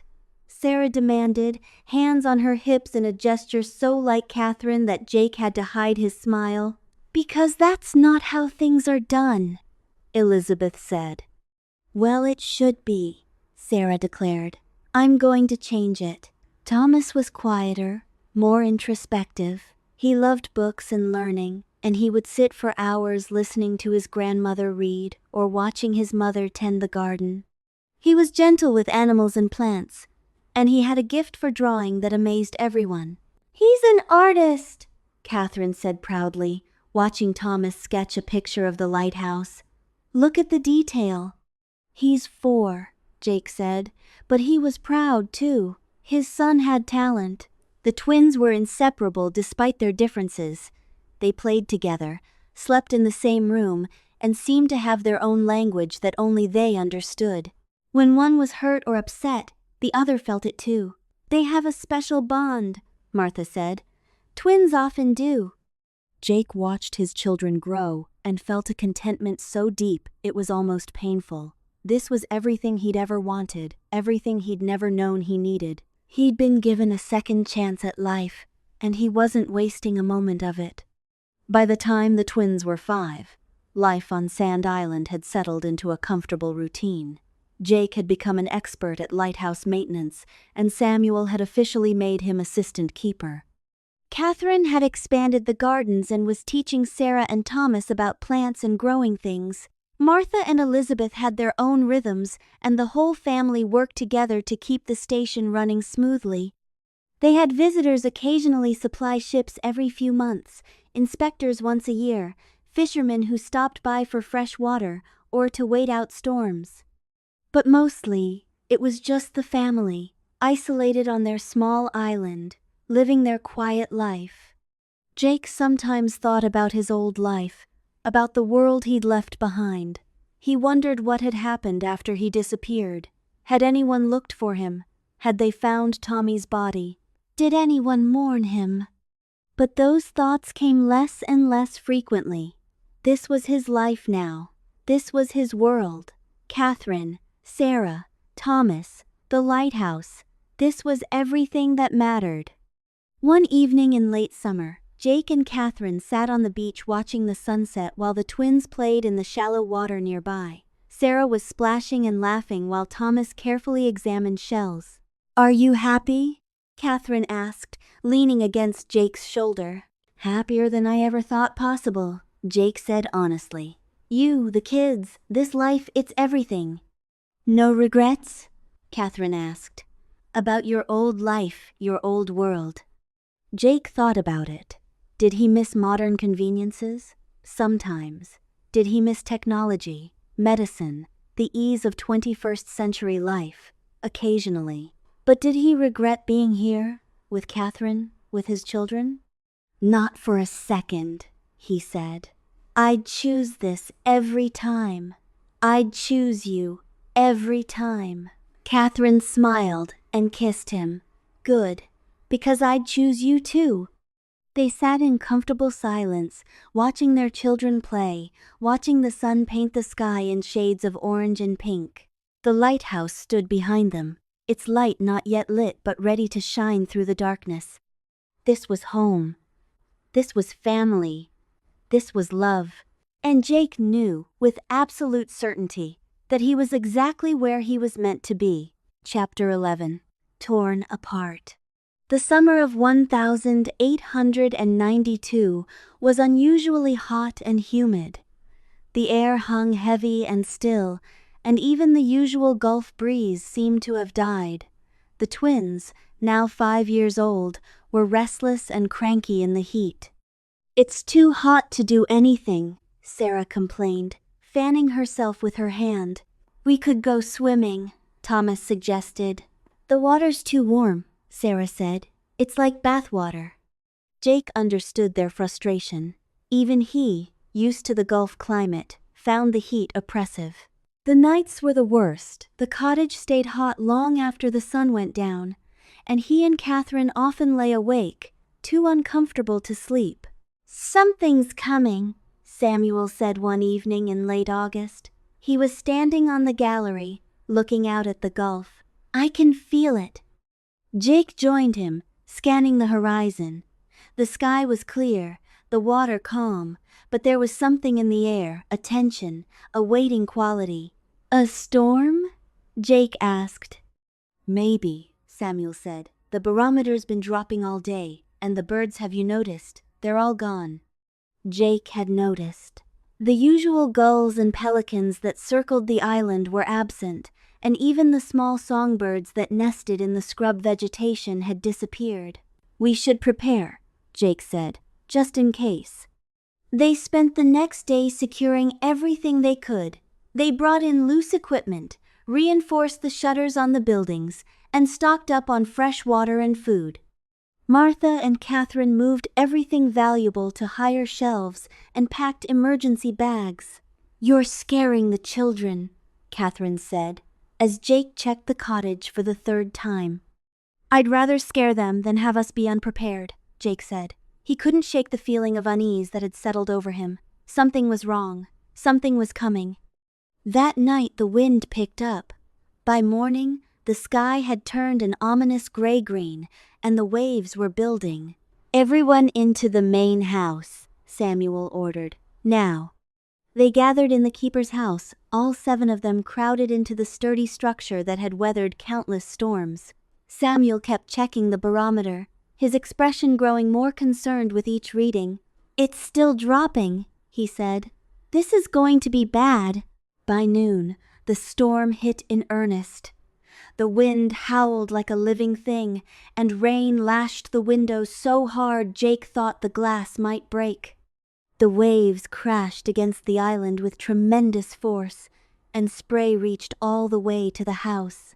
The twins were terrified. Sarah clung to Catherine while Thomas pressed against Jake's side, his small body trembling. "It's okay," Jake said, trying to sound calm. "The house is strong. We're safe here." But even as he said it, he felt a cold dread settling in his stomach. This storm was different. This storm was worse than anything he'd experienced, even the one that had brought him here. The hours crawled by. The storm intensified, the wind reaching a fever pitch. The house shook with each gust, and Jake could hear things breaking outside, the crash of wood, the shriek of metal tearing. "The lighthouse," Samuel said suddenly, looking out the window. "The light's still burning. I need to make sure." "No," Martha said firmly. "You're not going out there." "The light has to stay lit," Samuel said. "Ships could be out there, depending on it." "Then I'll go," Jake said. "You stay with your family." Before anyone could argue, Jake was out the door, fighting his way through the wind and rain toward the lighthouse. The wind nearly knocked him off his feet, and the rain was so heavy he could barely see. But he made it to the tower and climbed the stairs, checking the light mechanism. It was still working, the lens rotating, the light shining out into the storm. Jake made a few adjustments, ensuring everything was secure, then fought his way back to the house. When he burst through the door, soaked and breathless, Catherine threw her arms around him. "Don't never do that again," she said fiercely. "The light's secure," Jake said. "It'll keep burning." The storm raged on through the afternoon and into the evening. They ate a cold dinner, no one wanting to risk lighting the stove. The twins had finally fallen asleep, exhausted by fear and stress, curled up together on a makeshift bed in the corner. "How much longer?" Elizabeth asked, her voice small. "I don't know," Samuel admitted. "But we're safe here. This house has survived worse." But even as he spoke, there was a tremendous crash from outside, and the whole house shuddered. "What was that?" Martha asked, her face pale. Jake went to the window and looked out, his heart sinking. "The cottage," he said. "Our cottage. It's gone." Catherine gasped, and Jake pulled her close. Their home, the place where they'd spent their wedding night, where they'd brought the twins home, where they'd built their life together, it was simply gone, swept away by the storm. "We'll rebuild," Jake said, but his voice lacked conviction. Something felt wrong. Something felt final. The storm continued through the night, and they all huddled together, trying to sleep, trying to stay calm. Jake held Catherine and the twins close, and prayed harder than he'd ever prayed in his life. "Please," he thought, "please let us survive this. Please keep my family safe." Chapter 12. Return to 2024. Dawn came slowly, the darkness giving way to a sickly gray light. The wind had died down somewhat, But the rain continued, and the waves were still enormous. "I think the worst has passed," Samuel said, checking the barometer. "It's starting to rise." Everyone breathed a sigh of relief. They'd made it through. They'd survived. "I'll make breakfast," Martha said, moving toward the kitchen. "We all need to eat." Catherine started to follow her mother, but Jake caught her hand. "Stay here," he said. "Rest. You've been up all night." "So have you," Catherine pointed out, but she sat back down, pulling the twins close. Jake went to help Martha, and they worked together to prepare a simple meal. The stove was still warm from the previous day, and soon they had coffee brewing and eggs cooking. "We were lucky," Martha said quietly. "It could have been so much worse." "We lost the cottage," Jake said. "Buildings can be rebuilt," Martha said. "People can't be replaced. Everyone's safe. That's what matters." Jake nodded, but he couldn't shake the feeling of dread that still clung to him. Something wasn't right. Something was. The wind hit without warning. One moment, the storm seemed to be passing. The next, the wind was back with a vengeance, stronger than before, and the house was shaking like it might come apart. "The eye," Samuel shouted over the roar. "That was the eye of the storm. The backside is hitting now." "Everyone down!" Jake yelled. "Get away from the windows!" They all dropped to the floor, huddling together in the center of the room. The twins were crying, terrified by the sudden return of the storm. Catherine held them close, her face pale but determined. The wind screamed like a demon. The house groaned and creaked, and Jake heard the sound of wood splintering. He looked up and saw, with horror, that the roof was starting to come apart. "We need to get out," he shouted. "The house isn't going to hold." "Where?" Samuel shouted back. "There's nowhere to go." But Jake was already moving, pulling Catherine and the twins toward the door. If they could make it to the lighthouse, the tower was solid brick. It would hold. The roof tore away with a sound like the world ending. Rain poured in, and the wind grabbed at everything, tearing furniture apart, sending debris flying. Jake shielded the twins with his body, feeling something hit his back, sharp and painful. "The lighthouse!" he shouted. "We have to get to the lighthouse!" They stumbled out into the storm, all of them, fighting against wind that tried to tear them apart. Jake had Sarah in one arm and Thomas in the other, and Catherine was right beside him, her hand gripping his shirt. Behind them, the house was disintegrating, boards and shingles flying through the air like missiles. Jake saw Samuel helping Martha, saw Elizabeth clinging to her father's arm. They were almost to the lighthouse when the wave hit. It came from nowhere, a wall of water that swept across the island with devastating force. Jake felt it hit him, felt his feet leave the ground, felt himself tumbling in the churning water. He held onto the twins with all his strength, refusing to let go, refusing to lose them. He could hear Catherine screaming his name, could hear the twins crying, could hear nothing but water and wind and chaos. When the water receded, Jake found himself on the rocks at the base of the lighthouse, somehow still holding Sarah and Thomas. They were coughing and crying, but alive. Thank God, alive. "Catherine!" Jake shouted, looking around frantically. "Catherine!"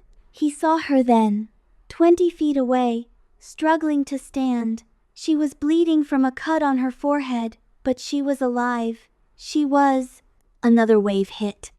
This one was bigger, stronger, and Jake barely had time to brace himself before it swept over them. He held the twins above the water, his arms screaming with the effort, his lungs burning.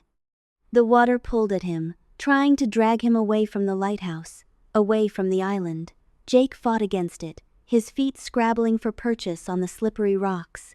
And then, suddenly, everything changed.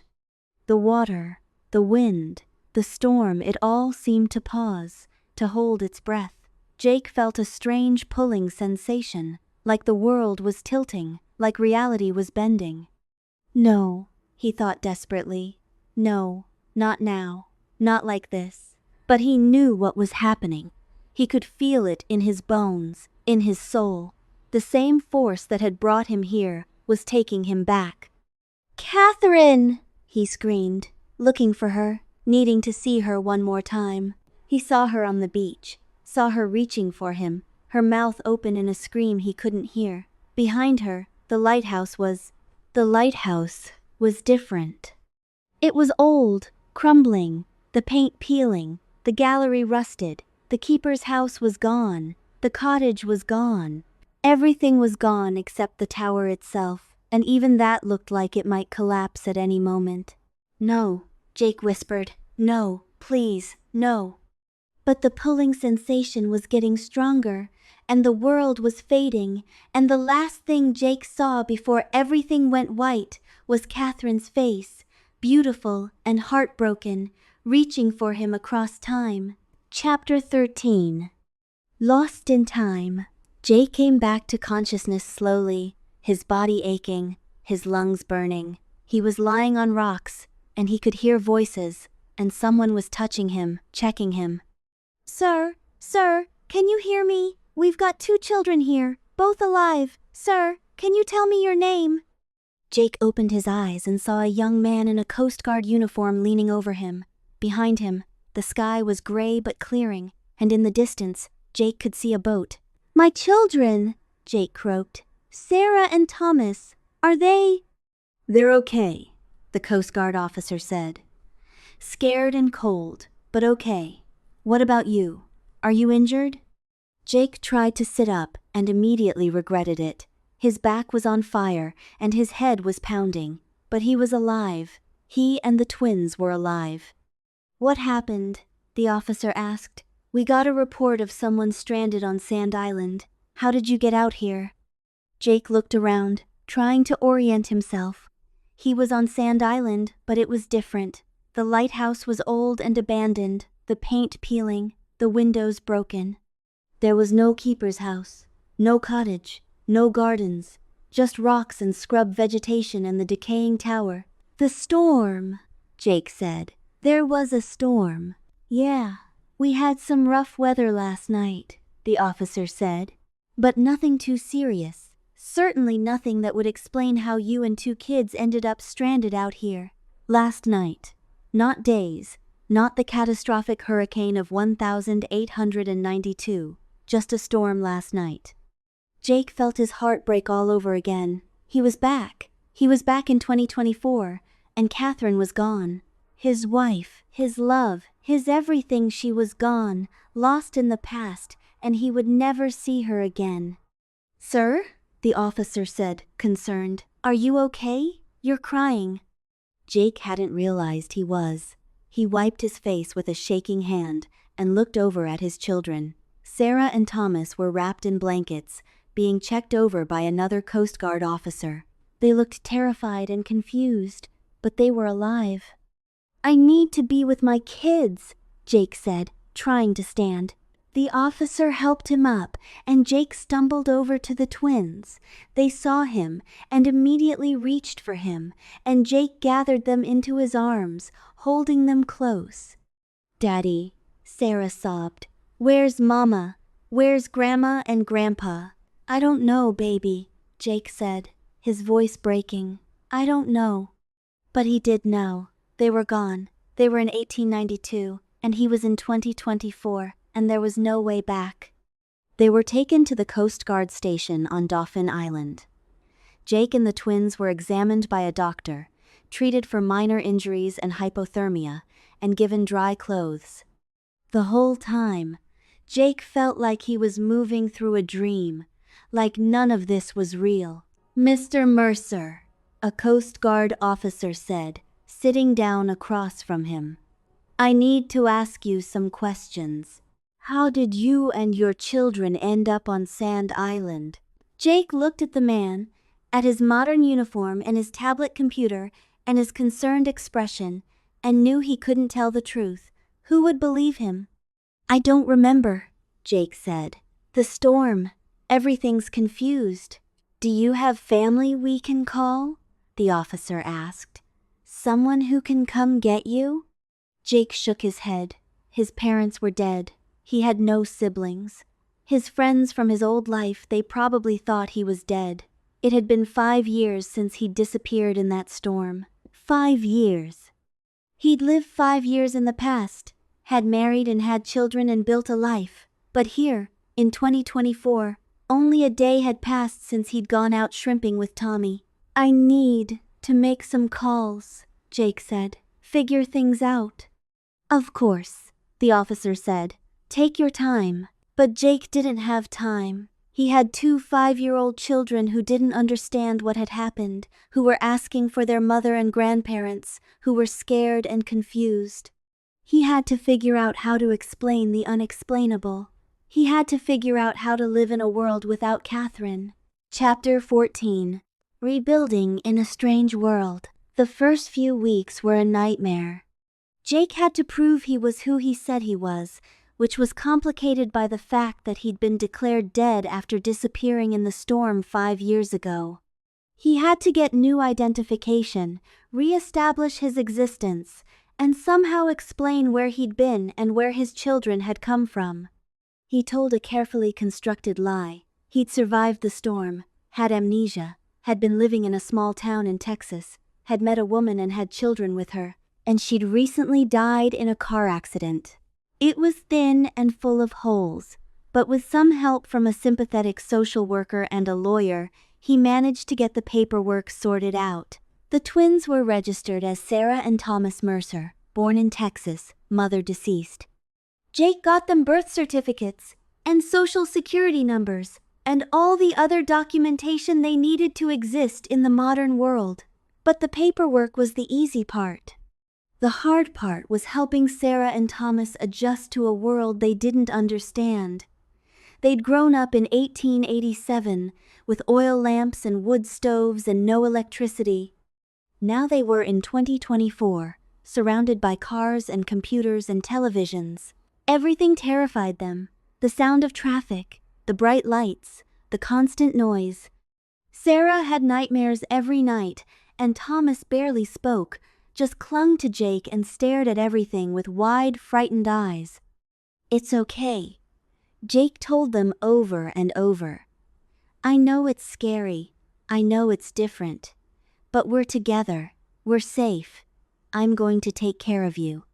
He rented a small house in Mobile, in a quiet neighborhood away from the busy downtown. He furnished it simply, trying to make it feel as much like home as possible. He got the twins enrolled in kindergarten, though he knew it would be a struggle. And every night, after the twins were asleep, Jake sat alone in the dark and grieved. He grieved for Catherine, for the life they'd had, for the future they'd lost. He grieved for Samuel and Martha and Elizabeth, for the family that had taken him in and loved him. He grieved for the simple, beautiful life on Sand Island, for the lighthouse and the gardens and the sound of the waves. He'd lost everything. Again. The twins struggled in school. They didn't understand the technology, the curriculum, the social dynamics. Sarah got in fights with other children who made fun of the way she talked. Thomas withdrew completely, refusing to participate in class. Jake met with teachers and counselors, trying to explain without really explaining. "They've been through trauma," he said. "They lost their mother. They're adjusting to a new life. Please be patient with them." Most of the teachers were understanding, but Jake could see the concern in their eyes. His children were different, and different was hard in the modern world. At home, Jake tried to create a sense of normalcy. He cooked meals the way Martha had taught him. He read to the twins every night, the same stories Catherine had read. He talked about their mother, keeping her memory alive. "Tell us about Mama," Sarah would say, curled up next to Jake on the couch. And Jake would tell them. He'd tell them about Catherine's kindness and intelligence, about her love of books and gardens, about the way she'd looked at him like he was the most important person in the world. "She loved you so much," Jake would say. "Both of you. She would be so proud of how brave you're being." "I miss her," Thomas would whisper. "I miss her too," Jake would say, holding his children close, every single day. Chapter 15. Rebuilding in a strange world. The years passed slowly. Jake worked odd jobs, construction, boat repair, anything that paid the bills. He'd lost his shrimping boat in the storm, and he didn't have the heart to go back to that life anyway. Too many memories. The twins grew and adapted, slowly learning to navigate the modern world. Sarah remained bold and outspoken, though she channeled her energy into sports and academics rather than fighting. Thomas discovered a love of art and spent hours drawing, his talent developing into something truly remarkable. They were good kids, despite everything they'd been through. They were kind and smart and resilient. Jake was proud of them, even as his heart ached for what they'd lost. He never remarried, never even dated. How could he? Catherine was his wife, his soulmate, his everything. The fact that she was dead, had been dead for over a century, didn't change that. He kept a picture of her in his wallet, a photograph he'd found in a historical archive. It was from 1890, a formal portrait of the Calloway family. Catherine stood next to her father, her hand on his shoulder, and even in the faded, sepia-toned image, she was beautiful. Jake looked at that picture every day, remembering, grieving, loving her still. By the time the twins were 15, they'd mostly adjusted to modern life. They had friends, did well in school, and rarely talked about their early childhood anymore. Jake wondered sometimes if they even remembered it clearly, or if it had faded into something dreamlike and uncertain. He never forgot. Every detail of those 5 years was burned into his memory. The sound of Catherine's laugh, the feel of her hand in his, the way the lighthouse looked at sunset. He carried it all with him, a precious burden he would never put down. One evening in late summer, Jake was sitting on the porch of their house, watching the sunset, when Sarah came out and sat next to him. "Dad," she said, "can I ask you something?" "Of course," Jake said. "Do you ever think about going back?" Sarah asked. "To the island, I mean. To see if, I don't know, to see if there's any way back." Jake looked at his daughter, surprised. She rarely talked about Sand Island, about their life before. "Every day," Jake admitted, "but I don't think there is a way back. I think what happened was a one-time thing, a miracle, or an accident, or fate. I don't think it can happen again." "But you don't know for sure," Sarah pressed. "No," Jake said. "I don't know for sure." Sarah was quiet for a moment. "I miss her," she said finally. "I know I was only 5, and my memories are fuzzy, but I miss Mama. I miss Grandma and Grandpa. I miss that life." "I miss it too," Jake said, putting his arm around his daughter. "Every single day." "Do you think she's okay?" Sarah asked. "Mama, I mean, do you think she survived the storm?" Jake had wondered the same thing 1,000 times. Had Catherine survived? Had the rest of the family? Or had they all been swept away by that terrible hurricane? "I don't know," Jake said honestly. "I hope so. I hope she lived a long, happy life. I hope she found peace. I hope she knew we loved her," Sarah said. "She knew," Jake said firmly. "She absolutely knew." Chapter 16. The Descendants. The knock on the door came on a Saturday afternoon in October, when Jake was 52 years old and the twins were 25. Jake was in the kitchen making lunch when he heard it. He wiped his hands on a towel and went to answer, expecting a delivery or maybe a neighbor. Instead, he found a woman and a man standing on his porch. The woman was in her early 30s, with dark hair and brown eyes, and a face that made Jake's heart stop. She looked exactly like Catherine. Not identical, this woman was taller, her features slightly different, her style completely modern, but the resemblance was unmistakable. The same eyes, the same smile, the same presence. Jake stared, unable to speak. "Mr. Mercer?" the woman said. "Jake Mercer?" "Yes," Jake managed. "My name is Catherine Brennan," the woman said. "This is my brother Samuel. We're descendants of the Calloway family, the lighthouse keepers who lived on Sand Island in the 1880s. Jake felt the world tilt. "What?" "I've been researching our family history," Catherine Brennan said, "and I found something unusual, Something I think you might be able to explain." She pulled out a folder and opened it, showing Jake a photograph. It was old, faded, but clear enough. It showed a family standing in front of Sand Island Lighthouse: Samuel Calloway, Martha, Elizabeth, and Catherine. And standing next to Catherine, his arm around her waist, was Jake. "This photograph is dated 1890, Catherine Brennan said. "And that man looks exactly like you. Not similar, exactly like you."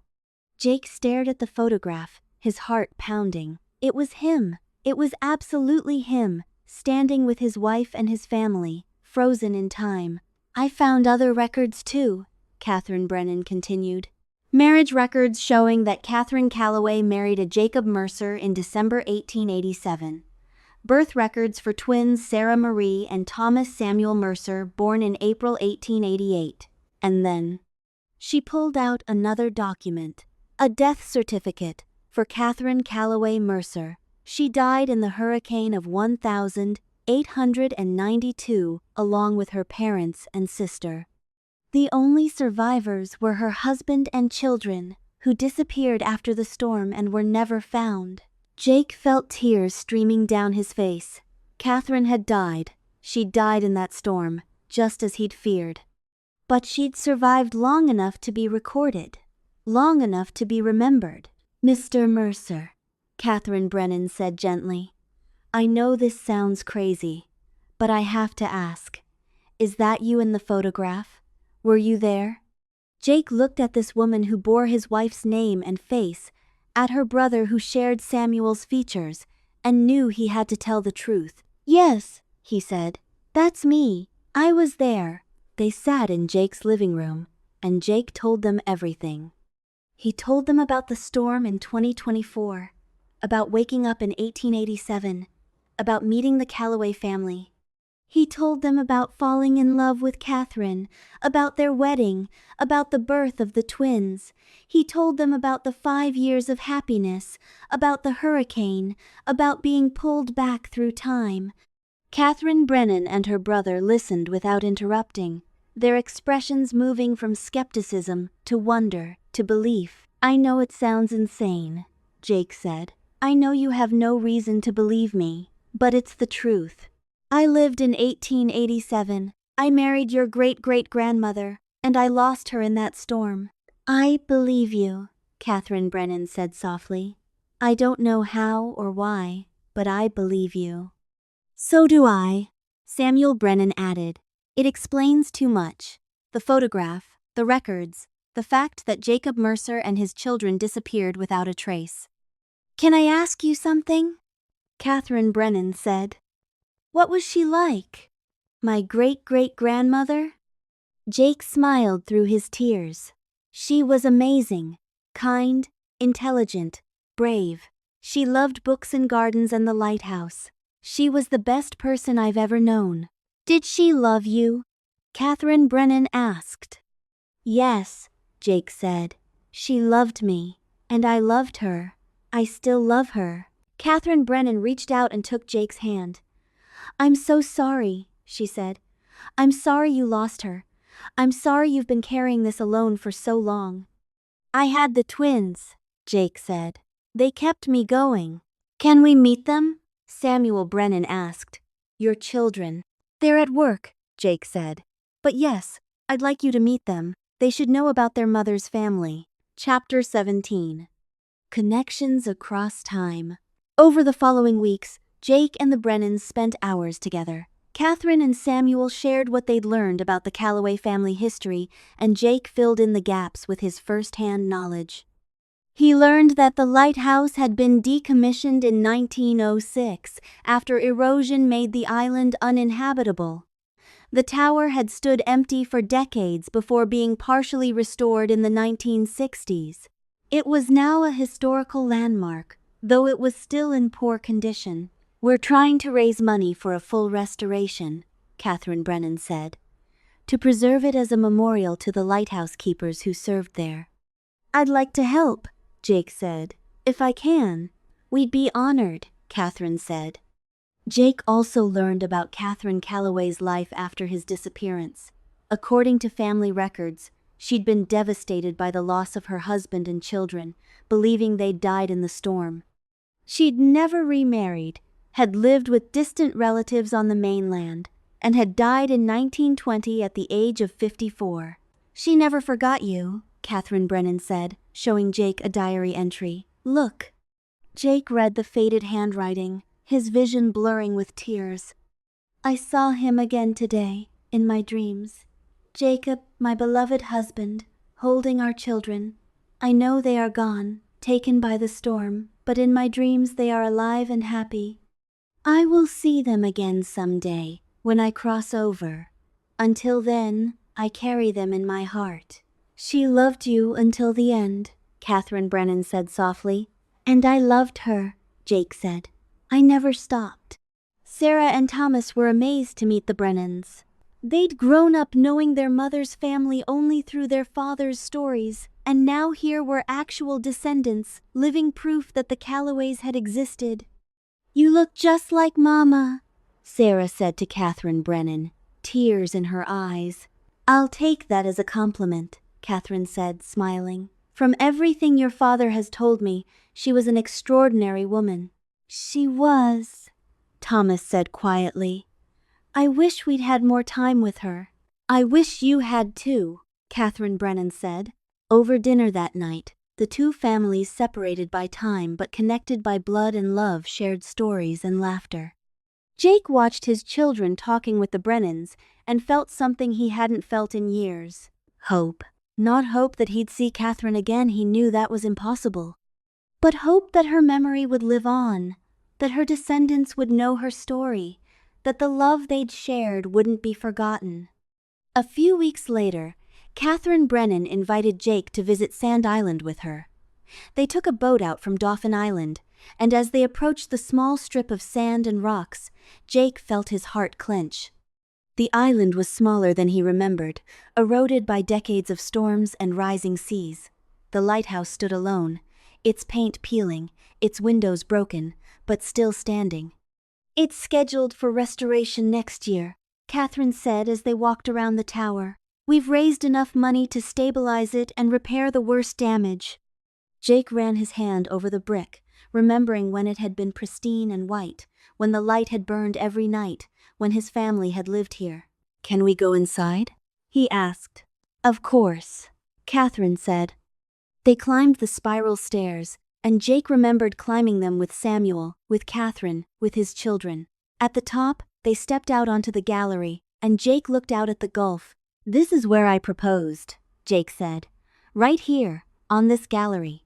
I asked her to marry me, and she said yes." "It's beautiful," Catherine said. "I can see why you loved it here." "It wasn't the place," Jake said. "It was the people. It was her." They stood in silence for a while, watching the waves, and Jake felt a sense of peace settle over him. Catherine was gone, but she wasn't forgotten. Her descendants knew her story. Her great-great-granddaughter bore her name and face. The lighthouse still stood, a testament to the keepers who had served here. "Thank you," Jake said to Catherine Brennan, "for finding me, for believing me, for keeping her memory alive." "Thank you for loving her," Catherine said, "for giving her happiness, even if it was brief, for giving our family this incredible story." Epilogue. 2 years later, Jake stood on Sand Island again, but this time he wasn't alone. The lighthouse had been fully restored, its paint gleaming white, its light operational once more. It wouldn't serve as a navigational aid, modern technology had made that unnecessary, but it would stand as a memorial and a museum, telling the story of the keepers who had lived and worked here.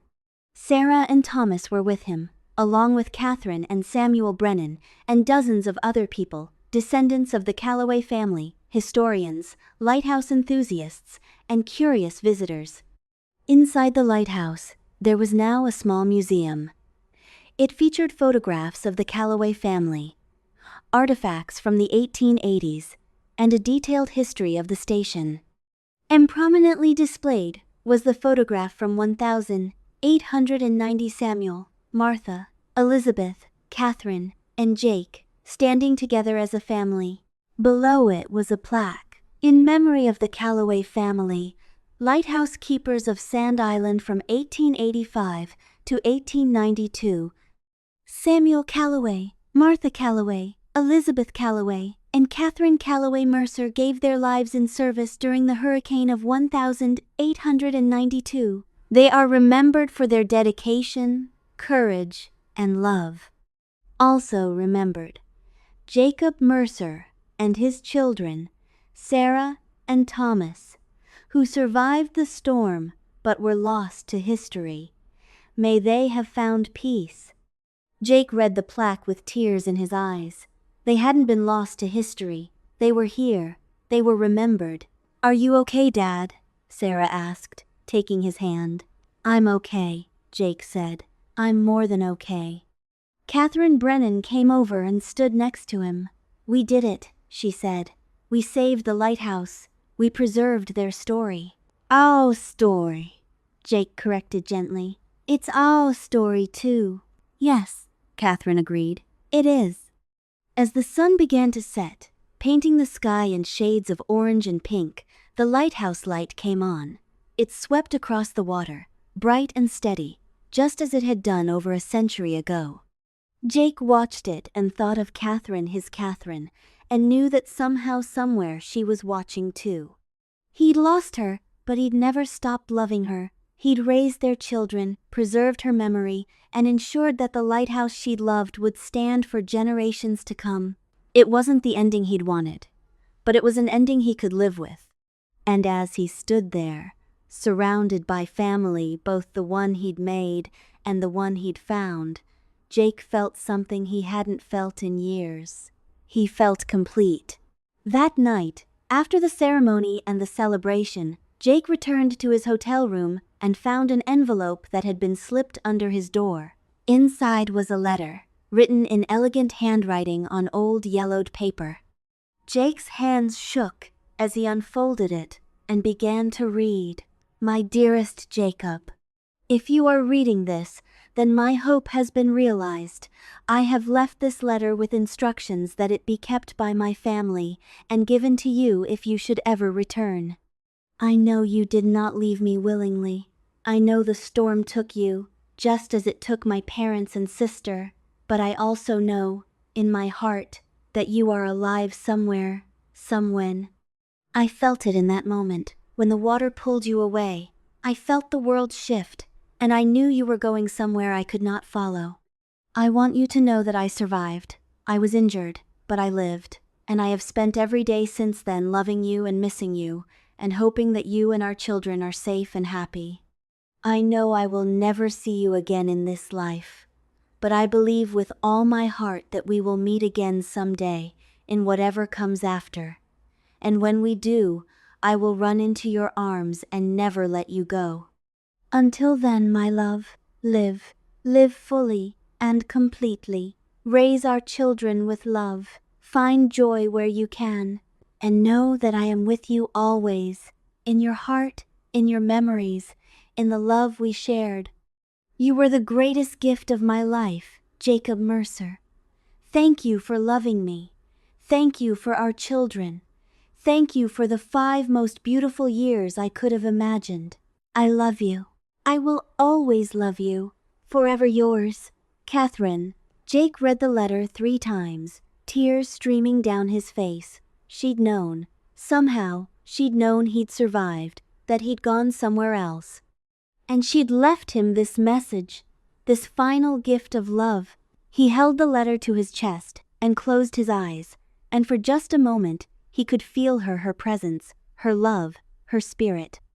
"I love you too," he whispered, "always and forever."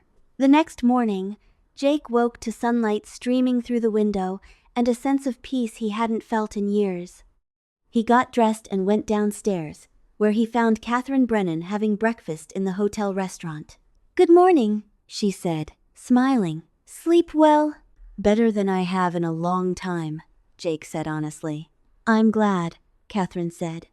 She hesitated, then added, "I was wondering, would you like to have dinner with me sometime? Not as a researcher and a subject, but just as friends. Jake looked at this woman who bore his wife's name and face, who had brought him back into connection with the past, who had helped him find peace. "I'd like that," he said. "I'd like that very much." It wasn't a romance. It couldn't be. Catherine Brennan wasn't his Catherine, and Jake's heart would always belong to the woman he'd lost. But it was a connection. It was friendship. It was a new beginning. And as Jake sat down to breakfast with Catherine Brennan, talking and laughing and planning future visits to the lighthouse, he realized something important. He'd been given two great gifts in his life. The first was 5 years with a woman he loved, in a time and place that shouldn't have been possible. The second was the chance to honor that love, to preserve that memory, and to build something new from the ashes of what he'd lost. He'd lost everything in that storm, but he'd also gained everything that mattered: love, family, purpose, hope. And in the end, that was enough. The end. Author's note: Sand Island Lighthouse is a real historical landmark located in the Gulf of Mexico near Mobile Bay, Alabama. While this novel is a work of fiction, the lighthouse and its keepers were real, and they did face the challenges and dangers described in this story. The lighthouse was built in 1838 and served until 1906, when erosion made the island uninhabitable. The tower still stands today, though it is in poor condition and is not open to the public. This novel is dedicated to all the lighthouse keepers and their families who served in isolation and danger to keep the lights burning and sailors safe. Their dedication and sacrifice should never be forgotten. And to anyone who has loved and lost, may you find peace, may you find hope, and may you know that love never truly dies. It lives on in memory, in legacy, and in the hearts of those who remain.